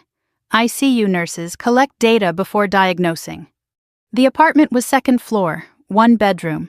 Rented furniture trying hard to look owned. Generic art on the walls. the kind that comes with corporate housing packages. The kitchen smelled like garlic and rosemary. Vanessa had cooked. She always cooks when she's anxious. Arthur did the same thing. Stress meant elaborate meals. Mark opened the door. Smile first, always the smile first. "Chloe, I'm glad you came." He extended his hand. I took it, noted the watch, not the Omega from 10 days ago, a Breitling, 2 luxury watches in 10 days for a man who needed $28,000 from a 60-year-old car. Vanessa was in the kitchen, aproned, flushed from cooking. She hugged me tight, genuine, desperate. "I'm so happy you're here," she whispered against my shoulder. "Please let's have a nice night." Dinner was roasted chicken, Arthur's recipe. The irony was thick enough to choke on. Mark poured wine, an expensive Napa cab I mentally priced at $60 a bottle. He filled his glass generously. Vanessa drank water. I noticed the water, filed it. I performed, asked about the Dubai venue, complimented the apartment, mentioned how exhausted my ICU shifts had been. Positioned myself as overworked, distracted, not a threat. Mark relaxed. His shoulders dropped. His smile widened from performance into something closer to comfort. The comfort of a man who believes he's the smartest person in any room he enters. Then he started his pitch without being asked. Nina warned me about this. Narcissistic tendency. They can't resist explaining their own brilliance. "So, I've been thinking about the family's financial future. After the wedding, it makes sense to consolidate. The house is just sitting there. Property taxes, maintenance, insurance. If we sell, reinvest the equity into a diversified portfolio through my firm." "Your firm?" I kept my voice curious, not challenging. "Pinnacle Financial Advisory. We specialize in intergenerational wealth management." Pinnacle, the fake company, the LLC forged under Vanessa's name. The same name on the brochure at Lucille's kitchen table. Mark was naming his own shell company at a family dinner like it was a Fortune 500 operation. I nodded. "That sounds smart. Grandpa would have wanted us to be practical." The validation fed him. He kept talking, refinancing, equity extraction, trust restructuring. Every word was a confession delivered as a sales pitch, and I memorized every syllable while eating chicken and pretending to be impressed. Vanessa sat quietly through all of it, nodded when Mark looked at her. Didn't add to the conversation, didn't challenge, didn't question. She was the portrait of a woman who had been slowly, methodically taught that her opinion was secondary to her partner's vision. My chest ached watching it. This was my sister. The girl who used to argue with teachers until they gave up, who once talked back to a police officer during a traffic stop, who told our grandfather she would never let any man tell her what to think. That Vanessa was buried under 2 years of Mark's careful conditioning, and I was sitting 6 feet from her eating her roasted chicken, while the man who buried her smiled at me across the table. Vanessa stood. "I'll grab dessert. Chloe, you still love flan?" "Always." She disappeared into the kitchen. The partition wall blocked her view of the dining area. I heard the refrigerator open, dishes clinking, Vanessa humming a song Arthur used to sing, though she probably didn't realize the origin. The moment Vanessa was out of sight, Mark changed. It was not gradual. It was a switch. The warmth drained from his face like color leaving a monitor readout. His eyes went flat. Reptilian. The smile vanished. What replaced it was not anger. It was assessment. Cold, calibrated assessment.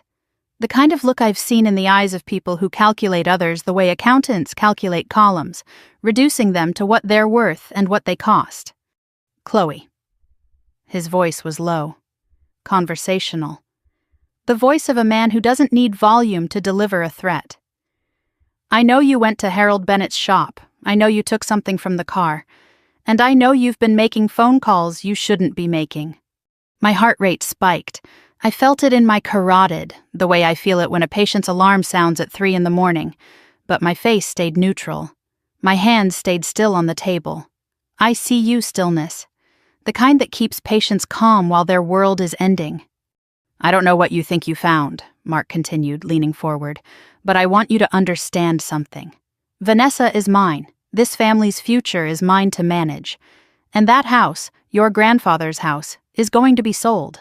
The question is whether you cooperate and share in the proceeds, or resist and get nothing." He paused, let it land. Then, "Your grandfather was a paranoid old man, Chloe. Whatever he left in that car was the ramblings of someone who couldn't accept that his granddaughter chose a better life. Don't make the same mistake he did." The word mistake. It hit different when I knew how Arthur died. Alone at his desk, headaches and dizzy spells he hid from everyone, working to protect his family from the man sitting 3 feet from me with a Breitling on his wrist and dead eyes behind a salesman's face. I did not flinch, did not argue, did not reveal a single card. "I just want peace, Mark. I miss my sister. That's all I came for tonight." He studied me for 3 beats. Then the switch flipped. Warmth flooded back. The smile returned. The charming fiancé reappeared exactly as Vanessa rounded the corner carrying flan on a tray. "This looks amazing, babe," Mark said, his hand finding Vanessa's waist. "Chloe, your sister is an incredible cook. I'm the luckiest man alive." Vanessa glowed.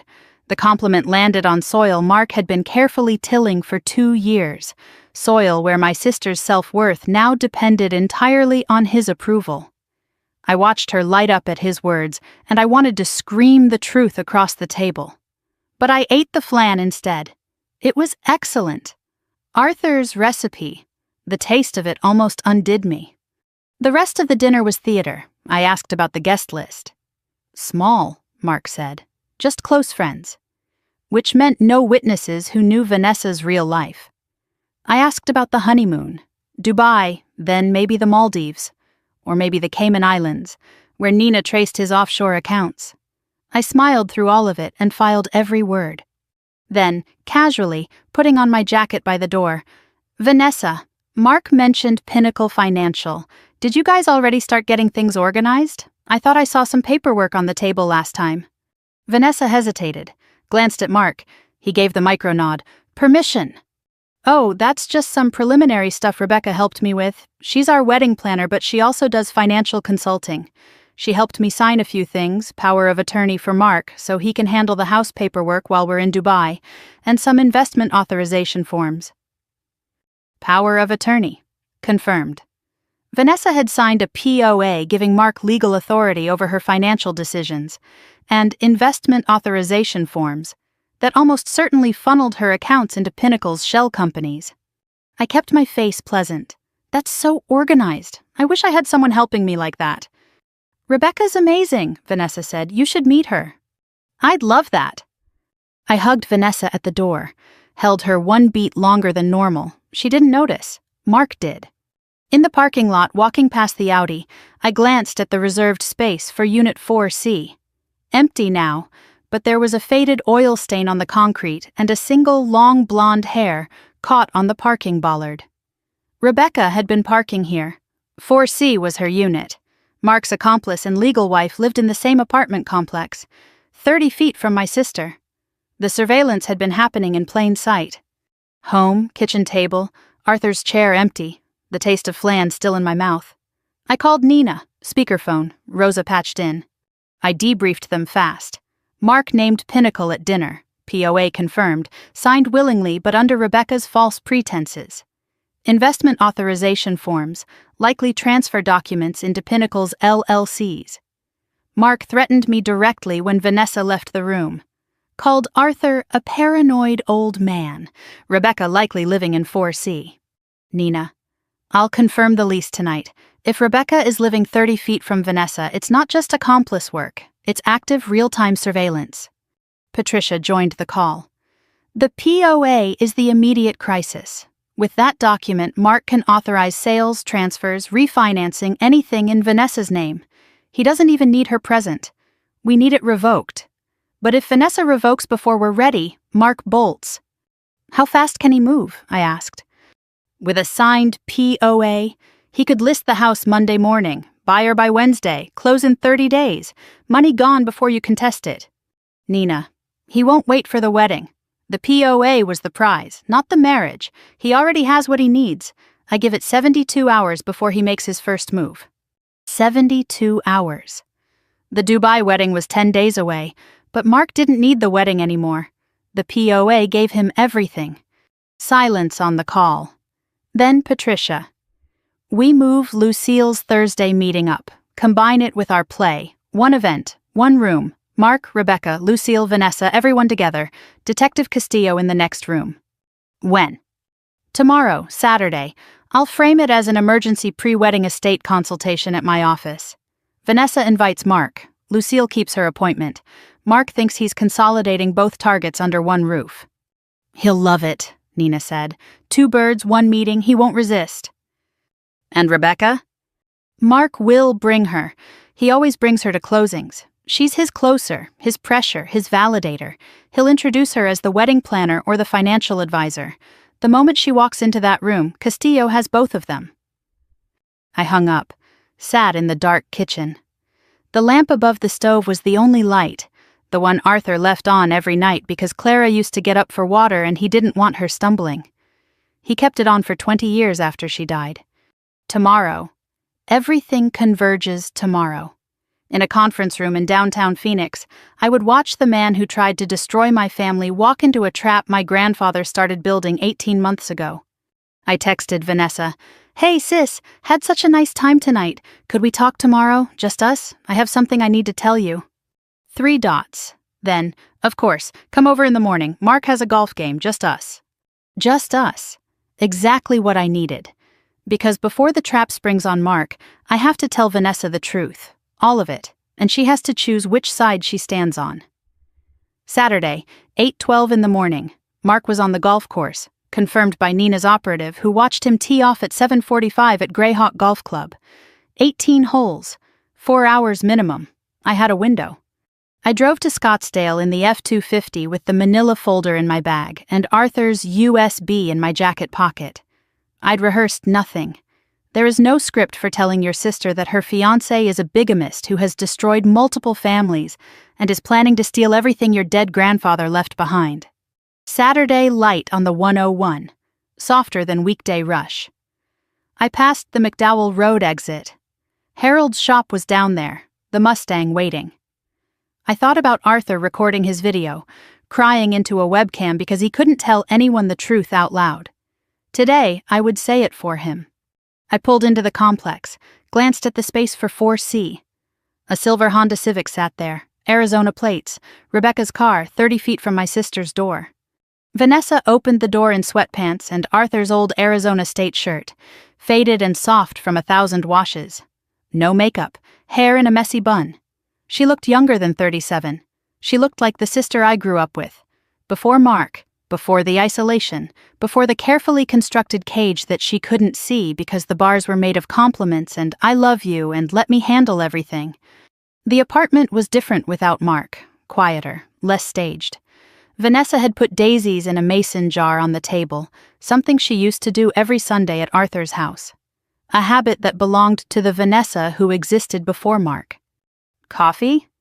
Please. We sat at the small kitchen table. Vanessa wrapped both hands around her mug, a nervous habit I hadn't seen since Clara's funeral. Morning sun through the east window painted stripes across the surface between us. I didn't ease into it. I've learned from the ICU that bad news delivered slowly is bad news delivered twice, once in the anticipation and once in the words. The kindest thing is clarity. Vanessa, I need to show you something, and I need you to look at all of it before you respond. Her hands tightened on the mug. This is about Mark. Yes. Chloe, if this is about the car again. It's not about the car, it's about who he is. I opened my bag, set the manila folder on the table between us. Arthur's handwriting on the tab, Derek Hale / Mark Dalton. Evidence. Grandpa Arthur put this together. Over 18 months. Before he died. He hid it inside the Mustang because he knew you wouldn't listen to him directly. I let that land. He tried, Vanessa. 3 months before his stroke, he sat you down and showed you what he'd found.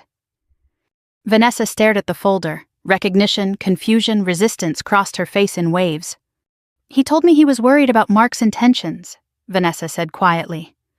I told him he was being overprotective, that he couldn't stand seeing me happy because... She stopped, looked at the folder. Because he was losing control. He wasn't losing control, he was losing time. The sentence hung between us. Vanessa's eyes went glassy, but she didn't open the folder. Not yet. What's inside? The truth, all of it, and it's going to hurt, but you need to see it the way you'd want to see a diagnosis. Complete, accurate, no soft edges. Vanessa reached for the folder. Her hand trembled. She opened it. I walked her through it the way I lay out instruments on a surgical tray. Order matters, sequence matters. You don't start with the worst thing, you build. First, the Nevada DMV photo. Derek Hale. Mark's face. Unmistakable. His real name is Derek Hale. Born Reno, 1989. He changed his name legally twice. Jason Moore, then Mark Dalton. Vanessa picked up the photo, stared at it. The face she'd kissed goodnight for 2 years staring back at her under a name she'd never heard. Second, the victim files. Diane Kowalski, Margaret Chen, photos, bank records, police reports. He married Diane in Reno in 2017 as Jason Moore, stole $340,000. Her daughter wouldn't speak to her for 2 years. He married Margaret in Tampa in 2019 as Tyler Bennett, stole $285,000. Margaret attempted suicide. Vanessa read. Slowly. I watched her face the way I watch a patient absorb a terminal diagnosis, the micro stages of comprehension, each one landing like a separate blow. Shock. Then denial trying to reassemble itself. Then the first crack in the denial when the details are too specific to be invented. Third, the wedding photos. 3 different ceremonies, 3 different women, 3 different names, and in each photo, the same face. The jawline Vanessa had kissed, the smile she'd trusted, the eyes she believed saw only her. Vanessa made a sound, not a word. Involuntary, guttural, the sound of something fundamental cracking inside a person. I've heard it in the ICU. It's the sound people make when the last hope they were holding on to slips through their fingers. Fourth, the marriage certificate. Clark County, Nevada, Derek Hale and Rebecca Trent, 2014. No record of divorce, no annulment. He's still married, Vanessa. Legally married to a woman named Rebecca Trent, the woman you know as your wedding planner. Vanessa's head snapped up. Rebecca, the wedding planner? She's his wife, his accomplice. They work together. She scouts targets, builds trust, introduces Mark. She's been living in Unit 4C of this complex, 30 feet from your front door. The color drained from my sister's face. She looked toward the window, toward the parking lot, toward 4C, toward the woman she'd been confiding her hopes and anxieties to for 3 weeks. The woman who helped her pick out flowers and cake samples and a dress. The woman who handed her financial documents to sign while asking about her registry. Vanessa pushed back from the table, stood, paced to the window and back. Her breathing was ragged. No, this isn't. You're wrong. You're jealous. You've always been jealous because Grandpa loved me differently, and now you're trying to... Vanessa. Destroy the one good thing in my life because you can't stand that I moved on, and you're still living in Grandpa's house like a ghost. Vanessa, sit down. There's a video. The word stopped her. She turned. What video? I pulled out my phone, opened the file, set it on the table between us, pressed play. Arthur appeared on the screen. The desk, the green lamp, the flannel shirt, the reading glasses. Chloe, if you're watching this, then I didn't make it.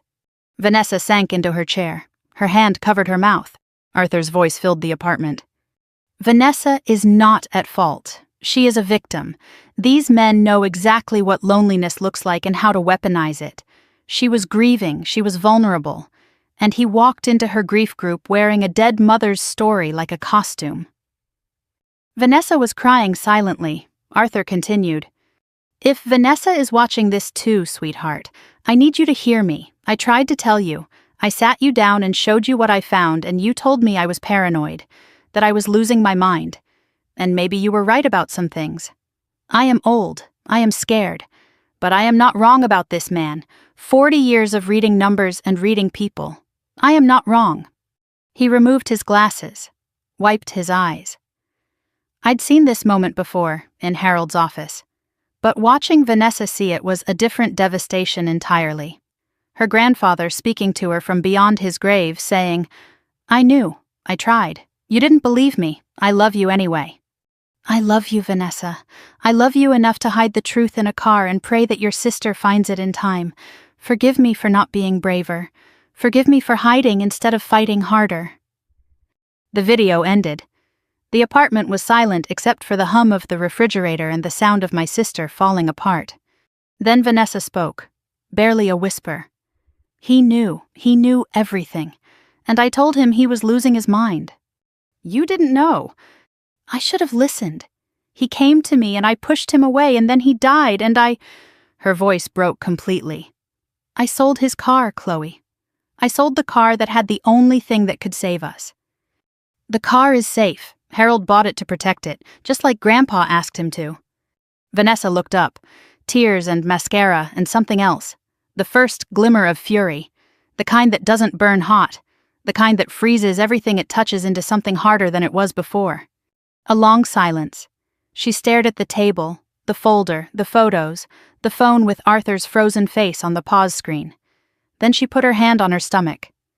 The gesture was small, unconscious, protective. I saw it. The nurse in me saw it before the sister did. "Vanessa? I'm pregnant." Her voice was hollow. 8 weeks. Found out last Monday. Haven't told Mark. I was going to tell him in Dubai on our wedding night. The room tilted. 8 weeks.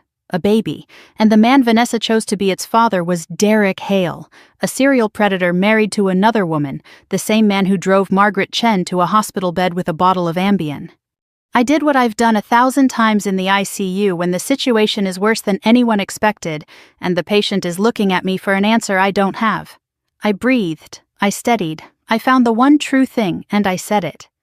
"You're carrying your baby, not Derek Hale's, not Mark Dalton's, your baby, Arthur's great-grandchild, and this child is going to grow up in a family that tells the truth and protects each other.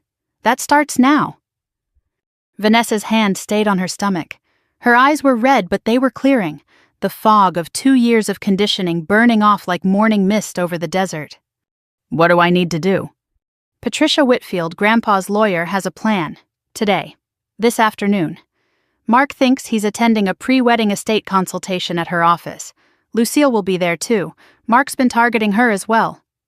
Detective Castillo from Phoenix PD Financial Crimes will be in the next room. We need Mark to lay out his plan on camera, and we need you to play along, one last time." "You want me to sit across from him and pretend everything is fine?" "I want you to sit across from him knowing the truth and let him hang himself with his own words." The grandfather clock in the living room, Arthur's clock, moved here when Vanessa took this apartment, ticked steadily in the silence. Then Vanessa stood, wiped her face with the hem of Arthur's Arizona State shirt, looked at me with eyes that were no longer a victim's eyes. He made me keep a notebook about Grandpa's supposed cognitive decline.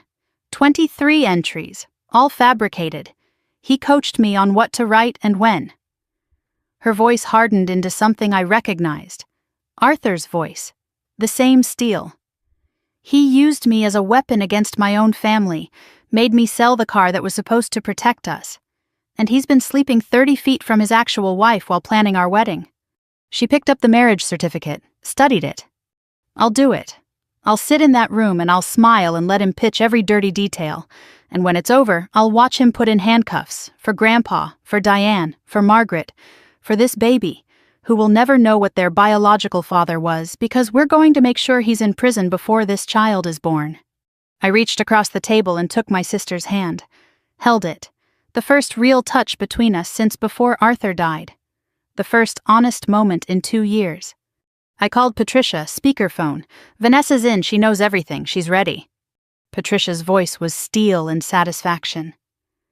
"Good. Meeting confirmed for 3 this afternoon. Conference room B. Mark thinks it's routine pre-wedding paperwork. Lucille arrives at 2:45. Castillo's team in position by 2:30. And Chloe?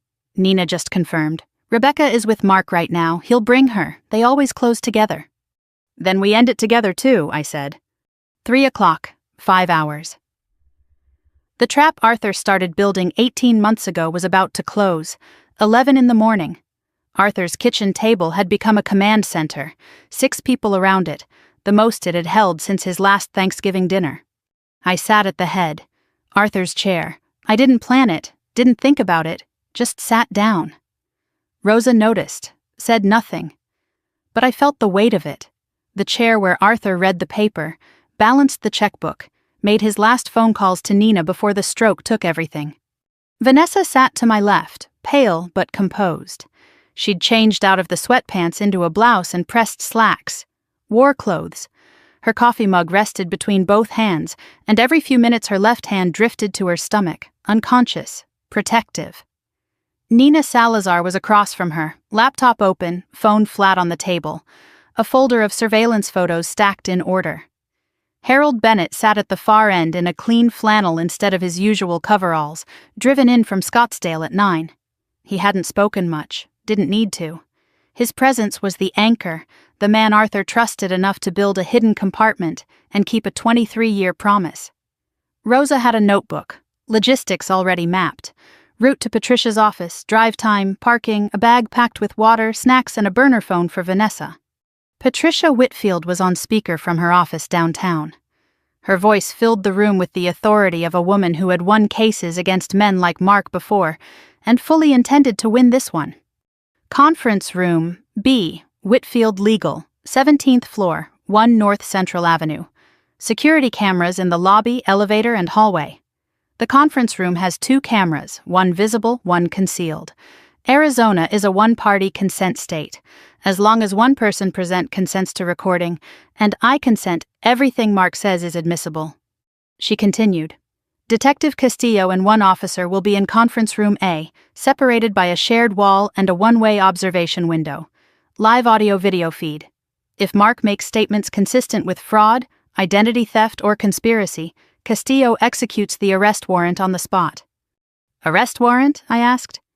Signed by Judge Torres at 9:15 this morning. Based on Nina's evidence package, victim statements, financial records, forged LLCs, bigamy documentation. The warrant covers Derek Hale, also known as Mark Dalton, Jason Moore, Tyler Bennett. Separate warrant for Rebecca Trent as co-conspirator. The warrants were signed. The judge had seen everything. This was no longer investigation. This was execution. Nina briefed Vanessa on her role, the most critical, the most painful. You called Mark this morning and told him Patricia, your grandfather's estate attorney, wants a pre-wedding meeting to finalize the inheritance paperwork. You framed it as your idea. Babe, let's get everything squared away before Dubai. Mark agreed immediately. He was thrilled, Vanessa confirmed. Her voice was flat.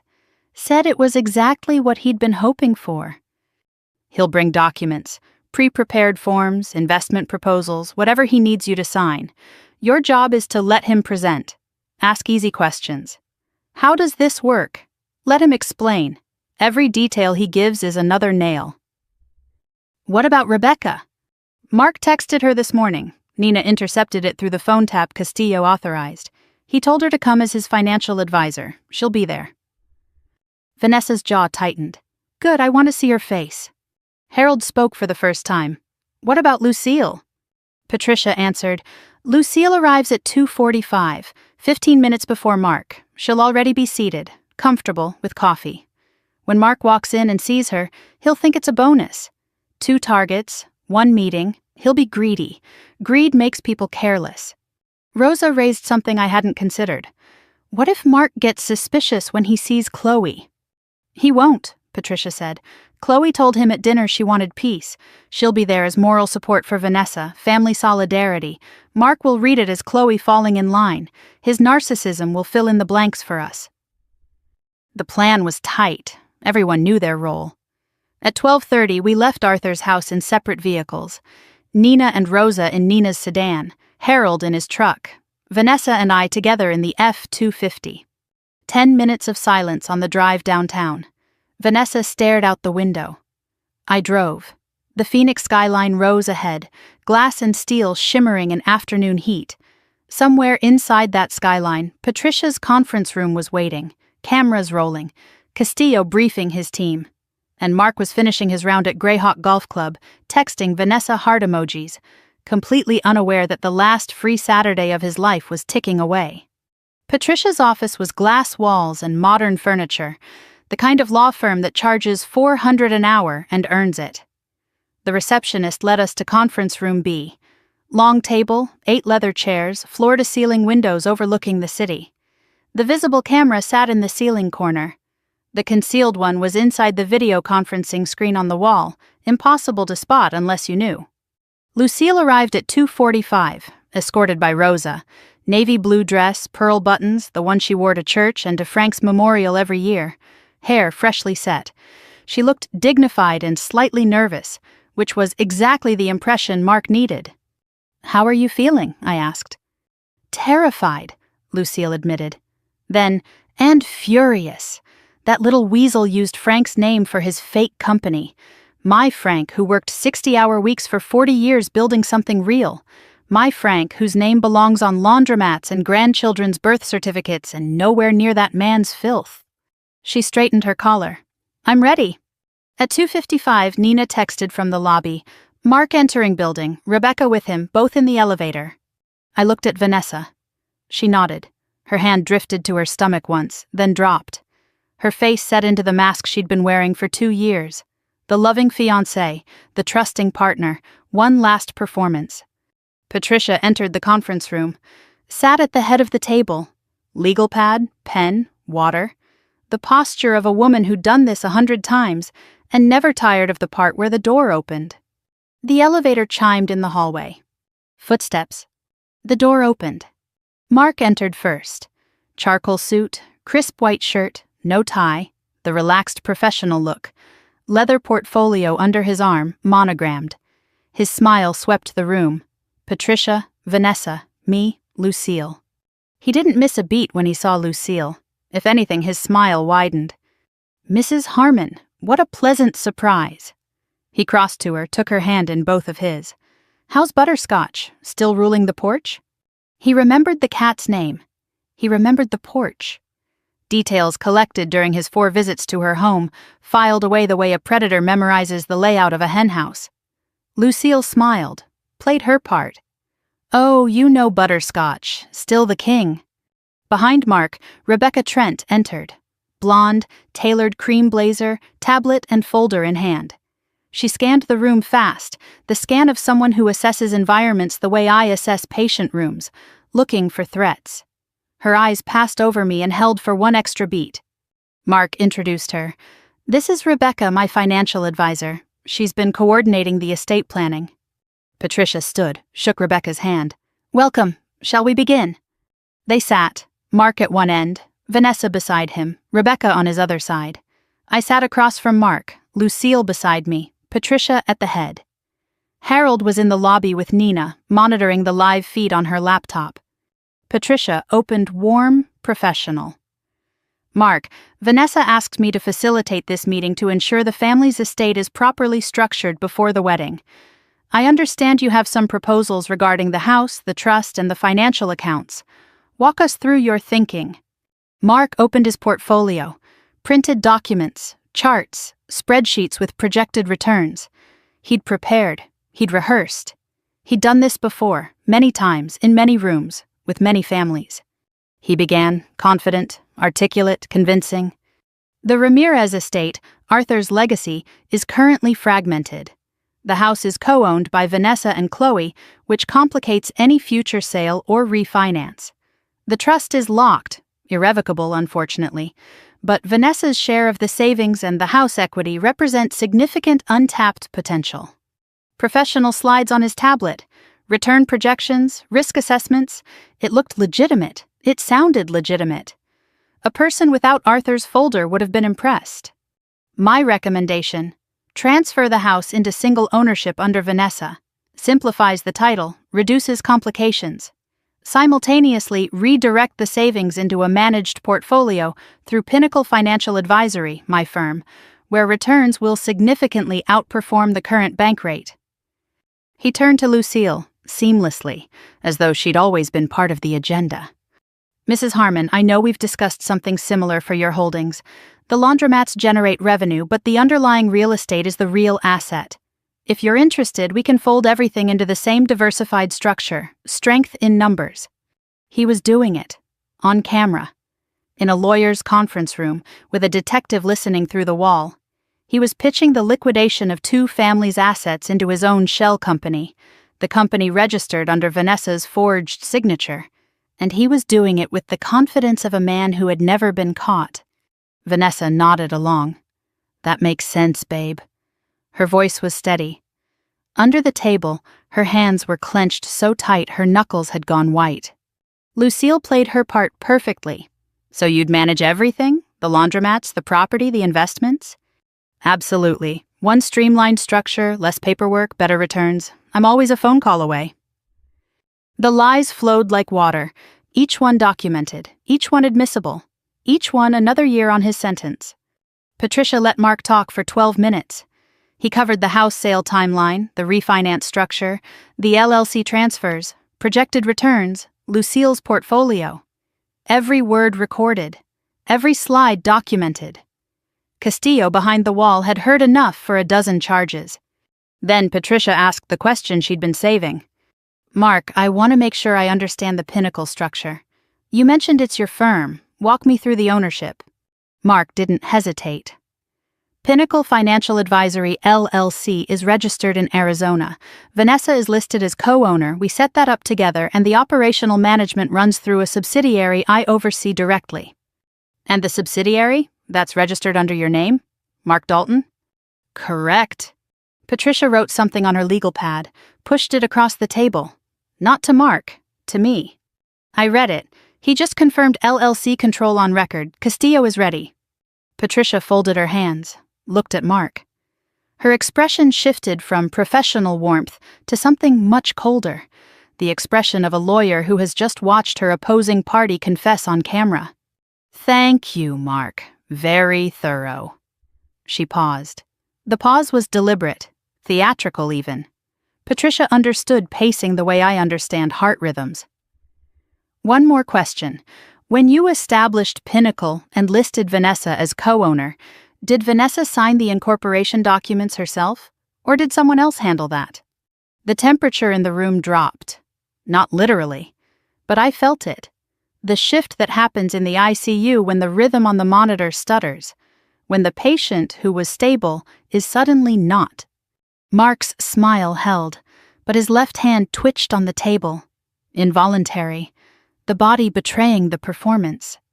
"Vanessa signed everything herself, of course." Vanessa looked at him. For the first time in the meeting, she did not nod, did not smile. She just looked. Rebecca shifted in her chair. She'd been quiet the entire meeting, validator, silent pressure. But now her eyes were moving, reading the room. Something was wrong, and she could feel it the way a predator feels the edge of a trap closing. Her gaze landed on me, held. Then she looked at the conference room door, the one that connected to conference room A. The door opened. Detective Ray Castillo stepped through. 52 years old, built like a middleweight, badge on his belt, weapon holstered. Behind him, a second officer, both in plain clothes, both radiating the particular calm of law enforcement entering a controlled space where every variable has been accounted for. Mark's smile died, not gradually, instantly, like a monitor going flatline. "Mr. Dalton," Castillo said. He stopped, corrected himself. The correction was deliberate, surgical. "Mr. Hale, I'm Detective Ray Castillo, Phoenix PD Financial Crimes Division. Please remain seated." Mark's eyes darted. To the door. To the windows, 17th floor, no exit. To Rebecca, whose face had gone chalk white. To Vanessa, who was looking at him the way you look at something you have finally identified after years of misdiagnosis. "There seems to be a misunderstanding." The charm was back, reflexive, automatic, a drowning man grabbing for the only lifeline he'd ever known.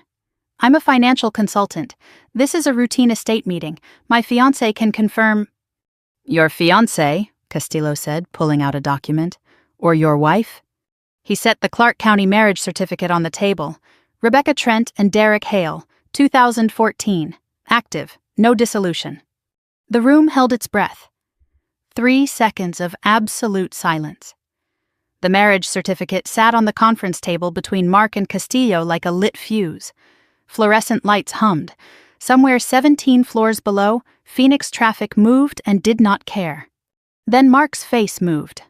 I watched it happen with the clinical precision I use to read a patient crashing. The stages of a system failing, playing out in real time across the features of a man who had controlled every room he'd entered for 15 years. Denial first, the charm reloaded, automatic, muscular. Detective, there's been a misunderstanding. I'm Mark Dalton, financial consultant. This is my fiancée, Vanessa Ramirez. Routine estate meeting. I have no idea what this document is. Steady, reasonable. He gestured toward the certificate without touching it. Castillo didn't respond. Let the silence work. Mark pivoted to Vanessa. His hand reached across the table for hers. Babe, tell them who I am. Tell them we're getting married in 9 days. Vanessa did not take his hand. She did not speak. She did not move.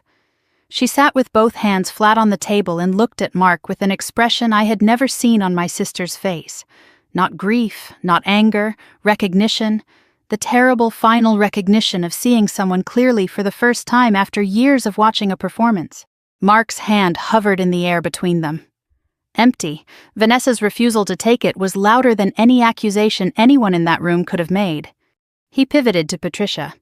Ms. Whitfield, this is highly irregular, producing unverified documents in a client meeting. I'd like to call my lawyer. Patricia leaned back.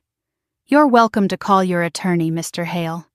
But everything said in this room for the past 23 minutes has been recorded legally, and the warrant Detective Castillo is holding was signed this morning based on 18 months of evidence from a former FBI investigator, 2 prior victims, and the forensic accounting work of Arthur Ramirez. Arthur's name landed in the room like a stone in still water. I watched Mark's face. The reaction was micro, a flicker, a tightening of the jaw, but it was there. He'd dismissed Arthur as a paranoid old man. He was wrong. The rage came fast. Less than 5 seconds for Mark to realize that Charm was dead. The lawyer wasn't his ally. The detective had a warrant. Vanessa wasn't reaching for his hand, and the room had become a cage. He turned on Vanessa first, always the partner first. You did this. Low, pressurized, the voice I heard at the dinner table when Vanessa left to get dessert. The real voice. You went to your sister. You went behind my back. After everything I did for you, after I gave you a future, a plan, a wedding, you betrayed me. Vanessa flinched. The flinch was real. 2 years of conditioning doesn't vanish in one afternoon. But she didn't look away. Her hands stayed flat on the table. Mark saw the flinch and pressed harder. You're nothing, Vanessa. You were nothing when I found you, crying in a church basement about your dead grandfather, desperate for anyone to tell you that you mattered. I gave you that. And this is how you repay me? Then he turned to me, full weight of his contempt, unmasked, undiluted. And you, the night shift nurse who thinks she's a detective. You found some papers in an old car and you think you cracked the case? Your grandfather was a dying old man playing FBI in his living room. He didn't stop anything. He just delayed it. I looked at Mark. Didn't flinch, didn't respond. I've held hands of dying patients while families screamed at me. A con man calling me names doesn't register on the scale of things that have tested me. I reached into my bag, pulled out the laptop, set it on the table facing Mark. Pressed play. Arthur appeared, the desk, the green lamp, the flannel, the trembling hands. Chloe, if you're watching this, then I didn't make it. His voice filled the conference room 6 months after his death, in the presence of the man he spent his final months investigating. Mark stared at the screen, the rage drained. What replaced it was something I'd seen once in the ICU, when a patient fighting for days finally understands the fight is over. Not acceptance. The absence of options. I hired an investigator. I gathered the evidence. I traced the money. I found the victims. And I hid everything in the only place I knew would reach my granddaughter. Because men like you, Mark or Derek or Jason or whatever name you're wearing today, men like you always underestimate the people who build things slowly. You think patience is weakness. You think loyalty is stupidity. You think a 60-year-old car is just metal. Arthur removed his glasses, looked directly into the camera, and for a moment it was as though he was looking directly at Mark, through the screen, through the months, through the barrier between the living and the dead. But that car carried 40 years of my weekends. It carried my wife's memory. It carried the evidence that will end your career and your freedom. And it carried my granddaughter, the one you called just a night shift nurse, straight to the truth. The room was silent. Castillo watched from beside the door. Patricia had stopped writing. In the lobby, Harold put his hand over his mouth and turned away from the screen. Arthur's final words, the ones I'd heard alone in Harold's office, now heard by the man they were ultimately meant for. Scammers have a smell. I smelled it once before in 1987, when a man I trusted took $80,000 from me. I learned that smell. I never forgot it. And the first time I shook your hand, Mark, I knew. The video ended. The screen went dark. Arthur's face, the brown eyes, the reading glasses, the half-second of that crinkled smile at the very end, lingered in the room like warmth after a fire goes out. Mark was staring at the blank screen. His face was gray, not angry, not defiant, gray. The color of a man who has just been confronted by someone he cannot charm, cannot threaten, cannot outlast, because that person is already gone, and the evidence they left behind is indestructible. He knew, Mark said, barely a whisper. Not to anyone in the room, to himself. The old man knew the whole time. From the first handshake, I said quietly. He told me. Castillo stepped forward. Mr. Hale, please stand. Mark didn't stand. His legs had stopped cooperating with his brain. The man who walked into this room 40 minutes ago, confident, portfolio under his arm, couldn't stand. Vanessa stood instead. She pushed her chair back. The sound scraped across the floor, sharp, final, the sound of a door closing. She faced Mark across the table. Her voice shook, but the words didn't. My name is Vanessa Ramirez, Arthur Ramirez's granddaughter. You told me my grandfather was paranoid. You told me he was losing his mind. You made me write a notebook, 23 entries, documenting cognitive decline that didn't exist so you could use it to discredit him if he ever spoke up. She paused. Her hand moved to her stomach. I sold his car because you told me it was the practical thing to do. I signed a power of attorney because you told me it was for our future. I pushed away my sister because you told me she was jealous.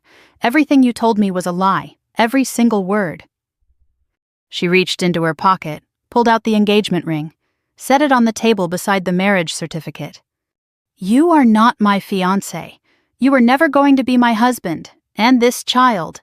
She placed both hands on her stomach, the first time she'd acknowledged the pregnancy in front of Mark.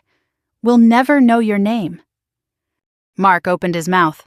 Nothing came out. Lucille stood. 78 years old. 5'2", pearl buttons on a navy dress. She walked around the table slowly, deliberately, the way a woman walks who has buried a husband and raised foster children, and survived everything life has thrown at her for nearly 8 decades. She stopped in front of Mark. You registered your fake company under my husband's name. Her voice was steady and cold as desert stone at midnight. Frank Harmon, a man who worked 60 hours a week for 40 years building laundromats with his hands, a man who never cheated anyone out of a nickel, you put his name on your filth. She leaned closer, not threateningly, with the quiet authority of a woman who no longer has anything to fear. Arthur Ramirez was my neighbor for 30 years. He did my taxes. He fixed my fence. He brought me soup when Frank died. And even after Arthur was gone, he found a way to protect me from you, because that's what real men do. They build things. They protect people. They don't steal. She straightened, looked Mark in the eye. You lost, young man. Not to the detective, not to the lawyer, to a dead accountant and an ICU nurse and a widow with a cat. Remember that. She turned, walked back to her chair, sat, folded her hands. The room was completely still. Castillo broke the silence. Mr. Hale, stand up. You have the right to remain silent. Mark stood. The second officer stepped forward. Handcuffs clicked, the sound small, metallic, final.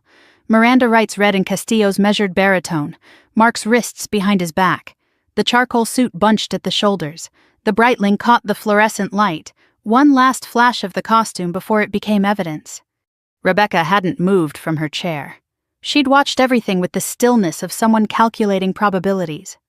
Now Castillo turned to her. Mrs. Hale. The use of her legal married name was deliberate. There's a warrant for your arrest as well.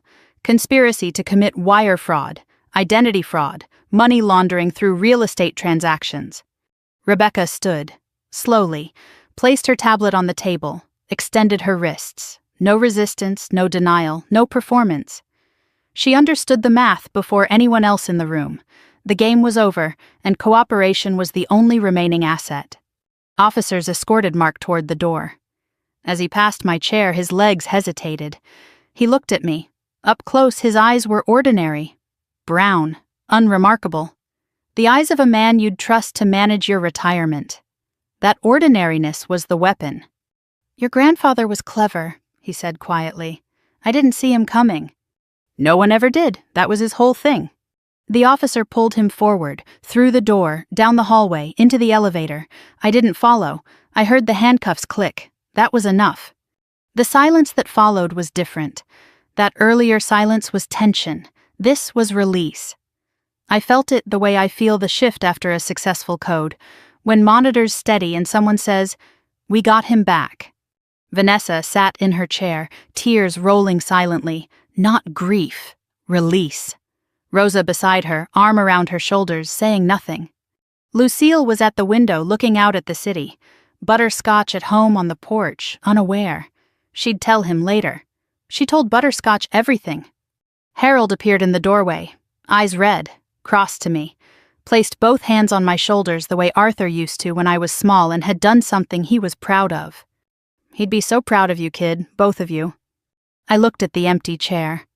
Arthur was never really in the chair. He was in the folder, the video, the lavender, the Mustang, Harold's loyalty, the truth hidden inside 60-year-old metal.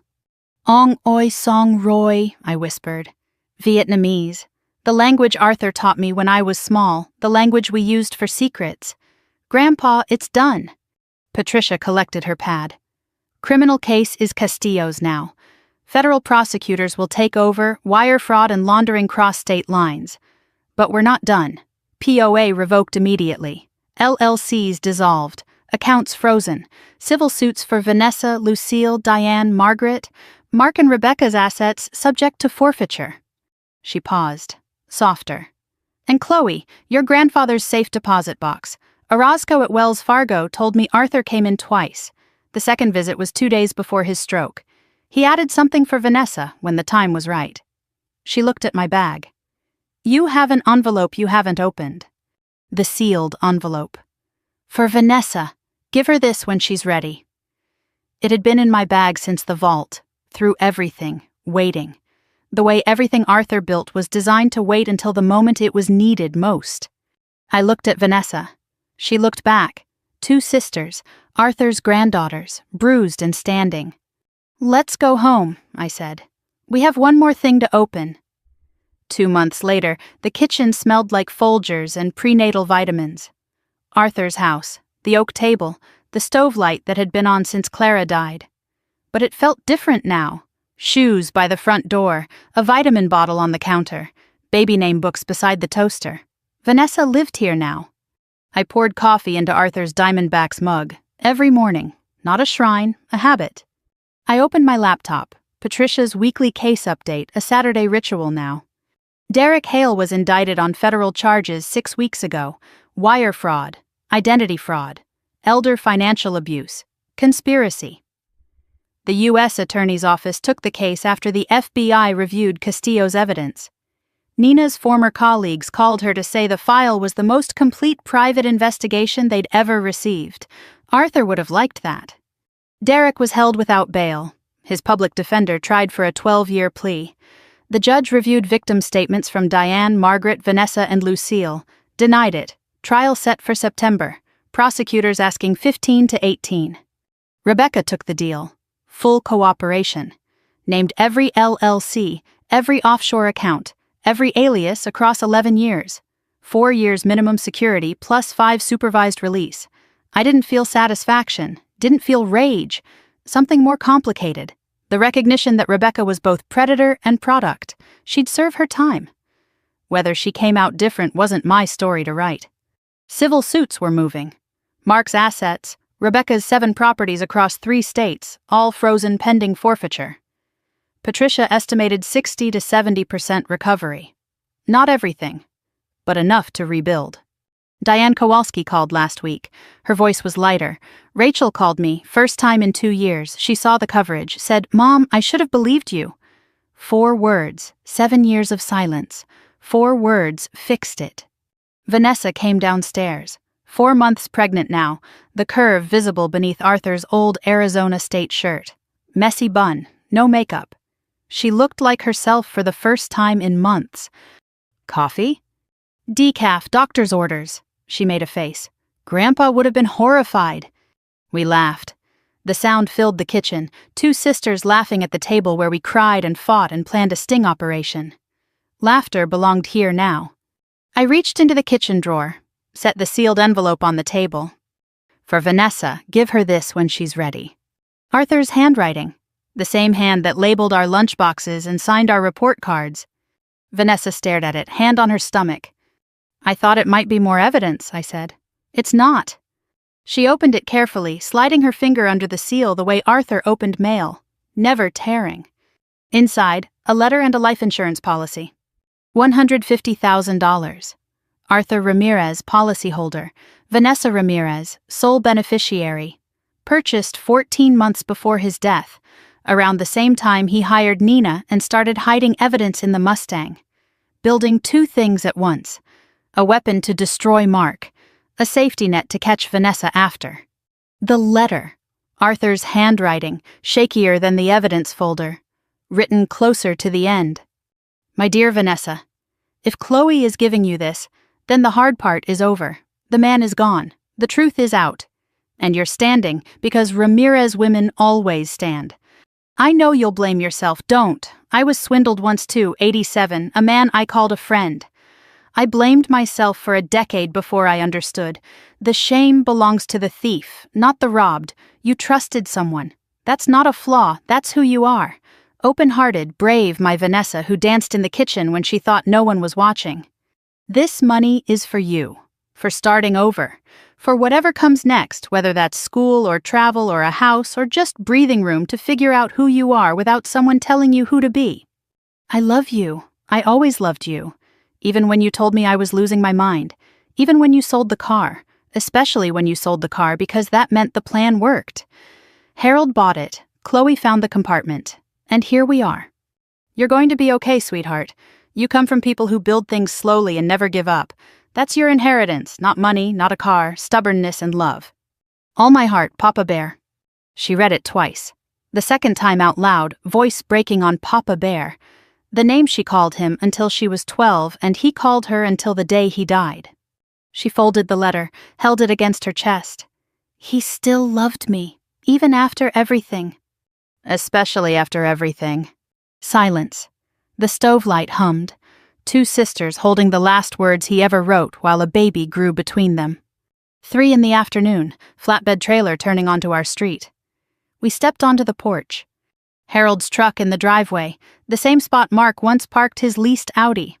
Rosa in the passenger seat claimed she needed to supervise, but she just wanted to see the car come home. On the flatbed, the '66 Mustang.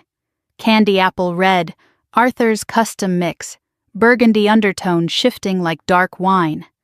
Chrome gleaming. Every bolt as he left it. The Mustang rolled down the ramp under its own weight, tires touching Arthur's driveway. The oil stain shaped like a cracked heart lined up beneath the engine block. Home. Harold handed me the keys. Brass keychain, worn smooth, leather fob with a pressed lavender sprig laminated inside. Fully restored. Replaced the radiator hose and resealed the trunk gasket. Arthur had it on his list, note in the glove box. Radiator hose, trunk gasket before Chloe's birthday. Finished it for him. "Let me pay you, Harold." Arthur paid years ago. Said if the car ever came to my shop, hold it, restore it, return it free. Covered parts, labor, and his words, emotional distress.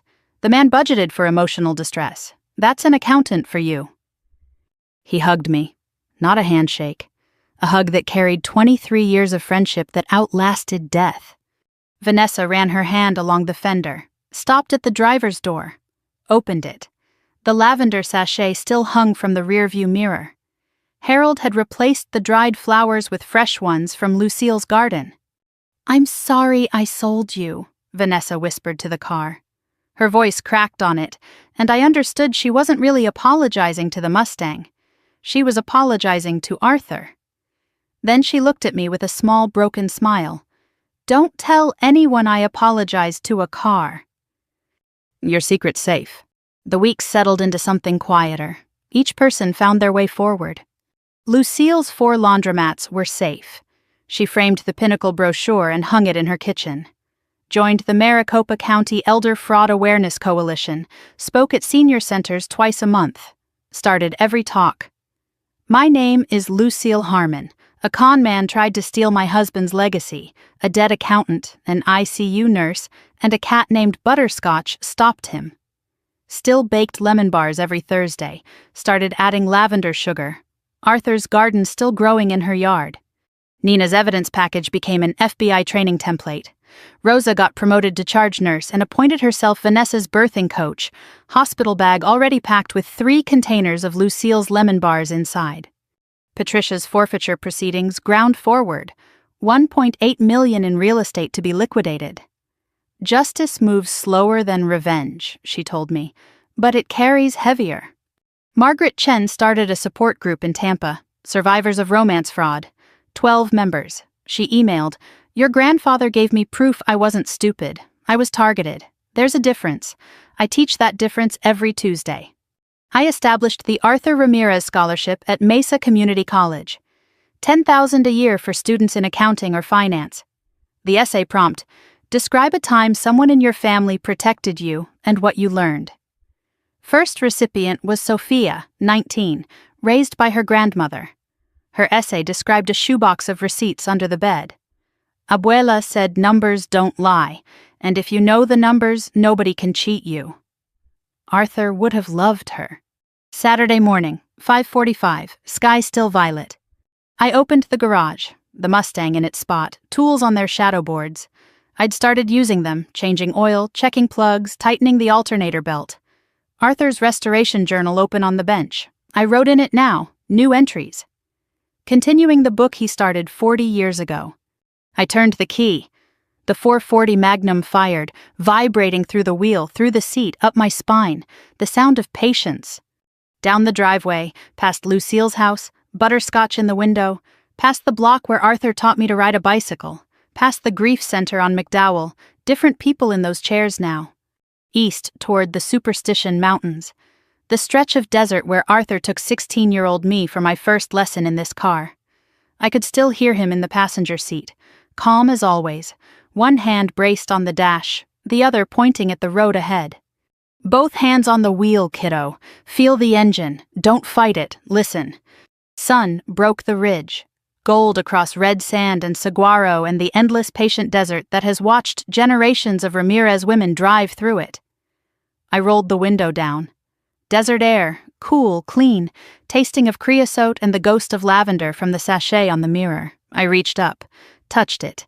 The dried flowers rustled like a whisper. "I drove it, Papa. I remember everything. The car, the numbers, the patience." The engine rumbled. Desert scrolling past. "Vanessa's naming him Arthur, baby Art. He'll grow up in your house, sleep in the room we painted blue, and when he's old enough, I'll put him in this seat. Both hands on the wheel, feel the engine, listen." He didn't leave me a car. He left me a shield, a map, and a lesson I'll carry until it's my turn to leave something behind. The lesson is this: protecting the people you love doesn't require shouting. It doesn't require money or power or a badge. It requires patience, attention, and the willingness to build something slowly and trust that when the time comes, it will hold. One more thing, something Arthur never said out loud, but lived every single day. You're never too old to fight for justice, and you're never too young to listen to the people who fought before you. So that's my story. That's what happened when my sister sold my grandfather's Mustang for a man who didn't deserve her and a wedding that was never real. That's what a 60-year-old car, a manila folder, and a video from a man who loved us more than he loved his own safety managed to do. I tell you this because I know some of you are living your own version of it. Maybe not a con man, maybe not a car, but someone in your life isn't who they say they are. Someone is making you feel small. Someone is telling you your instincts are wrong, that you're too old, too emotional, too paranoid, and deep down, you know the truth. Trust that feeling. It's not paranoia, it's wisdom. Arthur taught me that. If this story reminded you of someone you love, a mother, a sister, a grandmother, a friend, share it with her. Not because I'm asking you to share a video, because she deserves to hear that ordinary women can fight back and win. She deserves to know that patience is power, and she deserves to know she's not alone. If you've been here with me through all 12 chapters, if you stayed through the empty garage and the dinner and the sting and the arrest and the drive, thank you. You didn't just watch a story, you sat with me through the hardest thing I've ever lived through. That means something. Leave me a comment.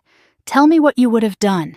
Tell me about the Arthur in your life, the person who built something quietly and left it behind for you to find. I read every single one. If you want more stories like this, stories about real people fighting for justice, protecting their families, turning the tables on the ones who tried to break them, subscribe, hit the bell. I'll be here.